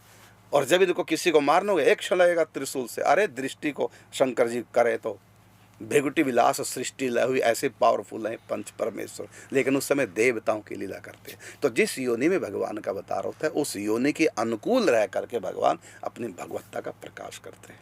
जैसे राम जी प्रेम का प्रकाश कर रहे हैं, लेकिन एक नर की मर्यादा में रहकर। तो ये आपके प्रश्न का उत्तर है। तो ये देवता भी हैं और परमेश्वर भी हैं। हाँ, राक्षसों के लिए राक्षस इनको देवता ही मानते हैं और ऋषि मुनि इनको परमेश्वर मानते हैं, क्योंकि राक्षस जो होते हैं संतों का संग नहीं करते, उनको ज्ञान नहीं। राक्षस तो ब्रह्मा विष्णु महेश के बारे में, सूर्य गणेश दुर्गा के बारे में इतने जानते हैं कि ये भी देवता है, हमसे पावरफुल है और देवता से हमारी सदा से दुश्मनी है, तो इसलिए वो बस अपने से पावरफुल मानते हैं, इनकी आराधना करके इनसे वरदान ले लेते हैं। कल्याण कोई नहीं चाहता, जितने भी हैं राक्षस तपस्या करते हैं, किसी ने आज तक निकाम को मुक्त कर दो, माया से मुक्त हो जाए, जड़ मन से छुटकारा, क्योंकि उनको पता नहीं है कि ये परमेश्वर है, क्योंकि उन्होंने सत्संग नहीं किया होता। इसलिए लोग संसार की वस्तु इनसे मानते हैं, उनके लिए ये देवता बन के रहते हैं। ब्रह्मा विष्णु महेश भगवती भी हैं और देवी भी हैं। दुर्गा जी, भगवती का मतलब भगवान का स्त्रीलिंग भगवती होता है और देव का स्त्रीलिंग देवी होता है। तो दुर्गा जी भगवती भी है, मतलब भगवान भी हैं और देवी भी हैं। तो कहीं कहीं ये देवी बन के रहती है, और जब भी युद्ध करती है, देखा तो आप पढ़िए क्या बोलते हैं, देवी भागवत पुराण, कितना युद्ध करती है, कहीं कहीं दिन तक युद्ध करती है, वो उनका देवी का रूप है। और नहीं तो इनसे कोई युद्ध कर सकता है? एक संकल्प करें, सारी सृष्टि भस्म हो जाए, ऐसी महाशक्ति है भगवान की। लेकिन जब राक्षसों से युद्ध करती है तो भगवती बन के, उनके आगे भगवती बन के नहीं रहती, उनके आगे देवी बन के रहती, इसलिए युद्ध करती हैं दाव पेंच से, और काफ़ी समय लग जाता है युद्ध में।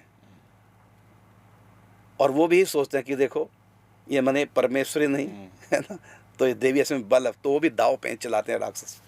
तो इस ढंग से वो उनसे युद्ध करती है। अब देखो श्री कृष्ण है, सावन 21 अक्षोणी सेना है मथुरा में जरासंध की, और केवल एक तरफ विपक्ष में श्री कृष्ण बलराम। बताओ खेल खेल में 21 अक्षोणी सेना को मार, ये क्या है? ये उनकी भगवत्ता है, ये उनका भगवानपन है। और इधर ग्वाल बालों में तो मधुमंगल पटकी लगा देता है, ये उनका सखा वाला खेल है। तो ये प्रश्न का उत्तर है कि सूर्य परमेश्वर भी है, देवता भी, देव। और भगवान ने कहा ना, तत्तेजो विद्धि माम, ये चंद्रमस ये सूर्यो तत्तेजो विद्धि माम का। तो सूर्य जो है वो मेरा ही तेज है, मैं ही हूँ। ये तो देवता भी हैं और परमेश्वर भी, पंचदेव भी हैं, पंच परमेश्वर। जी महर्षि अगला निवेदन है उर्मिला जी की तरफ से। आप कह रही है कि राधे राधे गुरु जी, मुझे 4 माला राधा नाम का नियम दे दीजिए। बिल्कुल, 4 माला आप तत् सुख सुखी भाव से राधा नाम कीजिए, और ऐसा भाव कीजिए मैं अपने प्रिय प्रीतम को, सखियों को सुना रही हूँ, और वो सुन सुन के बड़े प्रसन्न हो रहे हैं। जी महर्षि अगला प्रश्न प्रीति पटेल जी का है। आप पूछ रही हैं कि महाराज जी, जीव 2 प्रकार के होते हैं, एक बद्ध और मुक्त। तो मुक्त जीव मुक्त ही क्यों रहे और हम बद्ध की क्यों रह गए? ठीक है बात। जो मुक्त जीव हैं, नित्य मुक्त, 3 प्रकार के, आपने 2 प्रकार के बताए, 3 प्रकार के होते हैं, एक नित्य मुक्त, एक बद्ध और एक बद्ध मुक्त। तो नित्य मुक्त तो कभी माया में आज तक आए नहीं, वो सदा से भगवान के धाम में, और वो भगवान से ही प्रकट होते हैं, इसलिए उनको कहेंगे वो नित्य परिकर हैं भगवान के, वो सदा से भगवान के साथ, उन्हीं का रूप है, उनको कहेंगे नित्य मुक्त आत्मा। और एक होते बद्ध आत्मा, अनादिकाल से माया में बद्ध हैं, ये होगी 2 प्रकार की आत्मा। तीसरी होती है जो बद्ध थी लेकिन सत्संग लाभ करके, कृपा लाभ करके वो मुक्त हो गई, भगवान के धाम में चलेगी।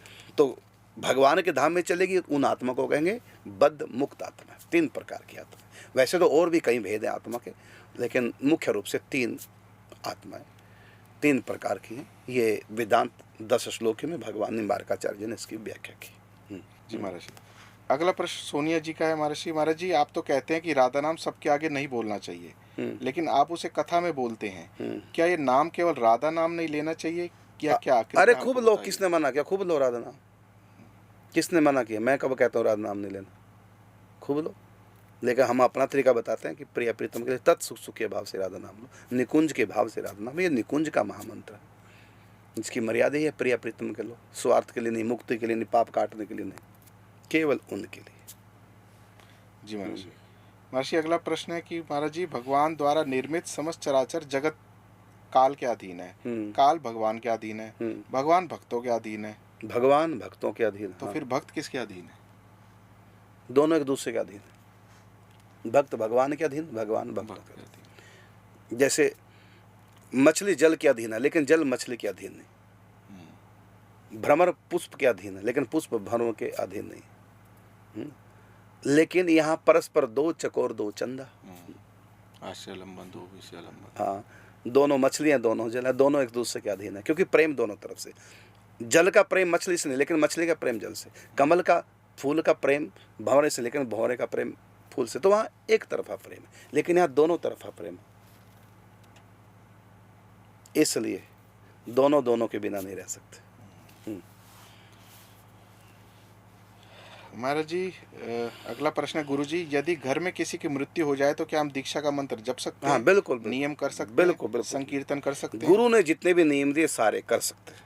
हाँ, मंदिर जो सार्वजनिक मंदिर है जहाँ अचल स्थापना है वहाँ नहीं जाते, बाकी अपने घर में ठाकुर जी की सेवा पूजा जो। महाराज जी, इसमें कई बार फोन द्वारा भी हमारे पास ये प्रश्न आता है कि फिर दीक्षा का मंत्र या नाम जब तुलसी की माला से कर सकते हैं? हाँ कर सकता है, बिल्कुल कर सकता है। तुलसी तो मुर्दे के मुख में भी रखते हैं, तुलसी की काष्ठ चीता में भी जाती है, तुलसी अपवित्र नहीं होती।